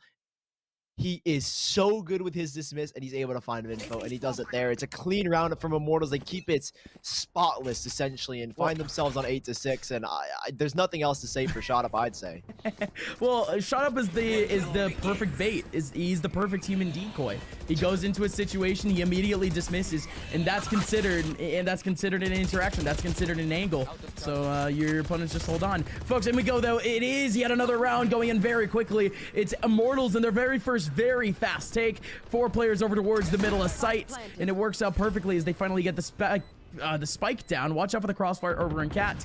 No, that's smoked off for now. Gangsta not gonna spot the flank. The timing, there it is. Baby J might be coming in from behind. Jonah B with a point blank guiding light, and he's still able to get 1 out of it. Not exactly a second, but the flank is fully inbound. But Baby Bay has exposed himself. But this is good. The empty pressure from Baby Bay. He could stick around here for a while, but instead he goes out on his own. Gangsta and Chemicals combined for 3. And Immortals have finally made some space between them and FaZe. Oh, it was on their bonus as well, man. Immortals are cooking right now on this Ascent attacking side. FaZe, it's so hard, I'd say, to hold that execution, especially when you pop that Nanostorm so early into the round, and all it takes is 1 more Lear, and Shot Up knows with his confidence he gets a kill, dismisses, continues to advance. There's nothing you can do to hold that man back, and when he double Lears out, it becomes even more difficult. So here we see a little bit of a change up. The Ares for Baby J holding this spam. Not a lot of tags, a little bit of damage, but the shock darts, these could be the game changer, or at least to try and slow things down a little. The Seekers, Seekers! Wow. But they still get kills. Baby J is still able to get 1 back on the Jonah P. He's fully flashed. Raucus with a second. Corey with 1 last bullet. He decides to go for the wide swing into Gangsta, but Gangsta still somehow staying alive. The Nova Pulse flashing 1 in the middle of sight. Baby J with a dash. Chemicals! Can't get it done! Baby Bay through the smoke takes down the other Jets. And a little bit of a happy dance in the middle of sight for sure. The not so nice score of 6-9 gets upgraded to a 7-9. FaZe Clan is back. There you go. Thrifty for FaZe. The Sheikah round works in spades. The only one that had anything other than a Sheriff was Baby J with that Ares, and doesn't find much impact, and I'm not going to credit to be the main reason they won that round, but hey, that kill from Baby J slows things down just a tiny bit. Rotations come in. Raucus as well, finding another huge kill. Somehow, some way, FaZe Clan are able to make it work, and this shot from Baby through the smoke is just phenomenal. 9-7, a little bit of luck for FaZe, but that's what they needed to get the round for the Thrifty. And now Immortals, Chemicals opting to go for just a Blade Storm. Once more, grouping back up towards the Link side as a nade forces them back a little bit, but Corey is not going to be able to take that space because of a smoke drop in front of his face. Which is fine. Can still post up back. So right up for that initial approach, if there is one. Because Immortals still maintaining most of this positioning over towards A. Look at this Trailblazer play over towards B. It almost baited out a little bit of util, but right as that happens, it is an A take. Zachary around the corner. It's so easy for Zachary. He's able to get 3. Jonah P and Gangster are now the last 2 remaining in a 2v5. And Zachary still trying to hold the angle, not going to be able to get anything. Corey bursting out of the nebula. He's only able to get one, but one is really all that he needs because it's only one left on the other side of the server. It is Gangsta in a 1v3. He goes down to Baby J. 8-9 phase, most likely a 9-9. And I feel so bad for Immortals because I high-key said that they finally had a cushion. Yeah, right. You jinxed them right instantly. My bad. Yeah. Caster's curse. If Immortals lose this map, you guys know who to blame. It's on Zachary. me. Wow. 3 players charging in, and it's a tiny oversight. When Chemicals dashes in like that, you expect the other 2 players behind him to clear out the other corner, and there is no trade there. So, like you said, we could possibly see a 9-9. There's a little bit of a buyback here from the side of Immortals, and no one shot up. If there's another Sheriff Demon, it has to be shot up, and we'll see what he can find off of it as FaZe spread themselves out. They get a lot of information, and particularly Baby J deep into B main. There is more here for Immortals. They rework back in an early lockdown being called in by Baby J to at least prevent this mid push, and if they want to, they need to be very quick and reroute to send to the hands of Corey. You still gotta watch out, right? Corey still around the corner with a little bit of utility. Still has an extra satchel if he wants to escape all the way back over towards A. But it's still Baby J all alone in B. Again, those frags don't really matter. It's gonna have to come down to the A interaction. You have Corey in the back line. Baby Bay, what an angle, but nobody's actually going to approach. Cat is wide open. Corey now readjusting, watching out for the drop in heaven. And he's able to get 2!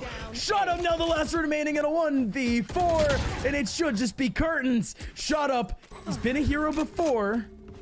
Again, this one is quite the tall task, but an overheal helps. A 1v3. 2 players playing Crossfire in sight. Shot Up is still looking out for what might be a rotator. Raucus is gone all the way out in mid. Again, Shot Up has no util, no dismiss, no heals, no eyes, nothing for him. 9-9, and FaZe tying up the scoreline against Immortals, and it could just get even worse for the blue side. Oh man, Immortals. What a play. Corey dealing with this double drop. This is one that should never happen. Truo, that tiny minuscule adjustment, he looks instead to his right side where Corey simply isn't, and that tiny adjustment gives Corey the millisecond he needs to make that flick, and he is able to find that kill. So FaZe Clan tying things up. Immortals have managed their economy well enough where Chemicals at 2k left over, and they've still got a force buy here. Nades go in, hefty damage onto Truo and a little bit onto Shot Up, so punishing nade from Corey already, finding great impact. But Immortals quick enough to reset. They're able to deal with the nade, they're able to deal with that pressure, and well, Raucus, it's perfectly lined up, and this Owl Drone, if it gets a tag, might go for something. Doesn't get much off of it, unfortunately. That'll put Immortals a little bit more back in temper towards B main, but he's the only one here, Gus. Raucus alone with an alarm bots. Apologies, only 2 swarms essentially to help support him. 2 swarms and only a singular shock dart that has been used very early. Ult online. There you go, mission accomplished. Get that ult, immediately back out. And they're cutting noise here. Yeah, no, it's a total cut. They had somebody over towards A main, but we actually could see Chemicals being a very important piece to the anchor, a very important piece of the rotation. Oh, wow. But in comes the actual take. Corey with an early showstopper. Tries to pull it off in short, but nobody's there. Out goes the TP. Out goes the Hunter's Theory. Jonah P still able to take down Corey on the way in. Cosmic Divide to try to help out this retake. Baby J. Chemicals right in the middle. Baby Bay has... Oh, Baby Bay's right in the middle. He has 3 players to aim on, and they all pop out at the same time. It's so unfortunate, but now it's Zachary in a 1v3, and he's not even going to try to take down the planner. It's a very long-winded 1v3. He's going to try to utilize this Cosmic Divide as a 50-50, but it's not going to happen. Jonah P, what a headshot through the wall. He had 7 HP.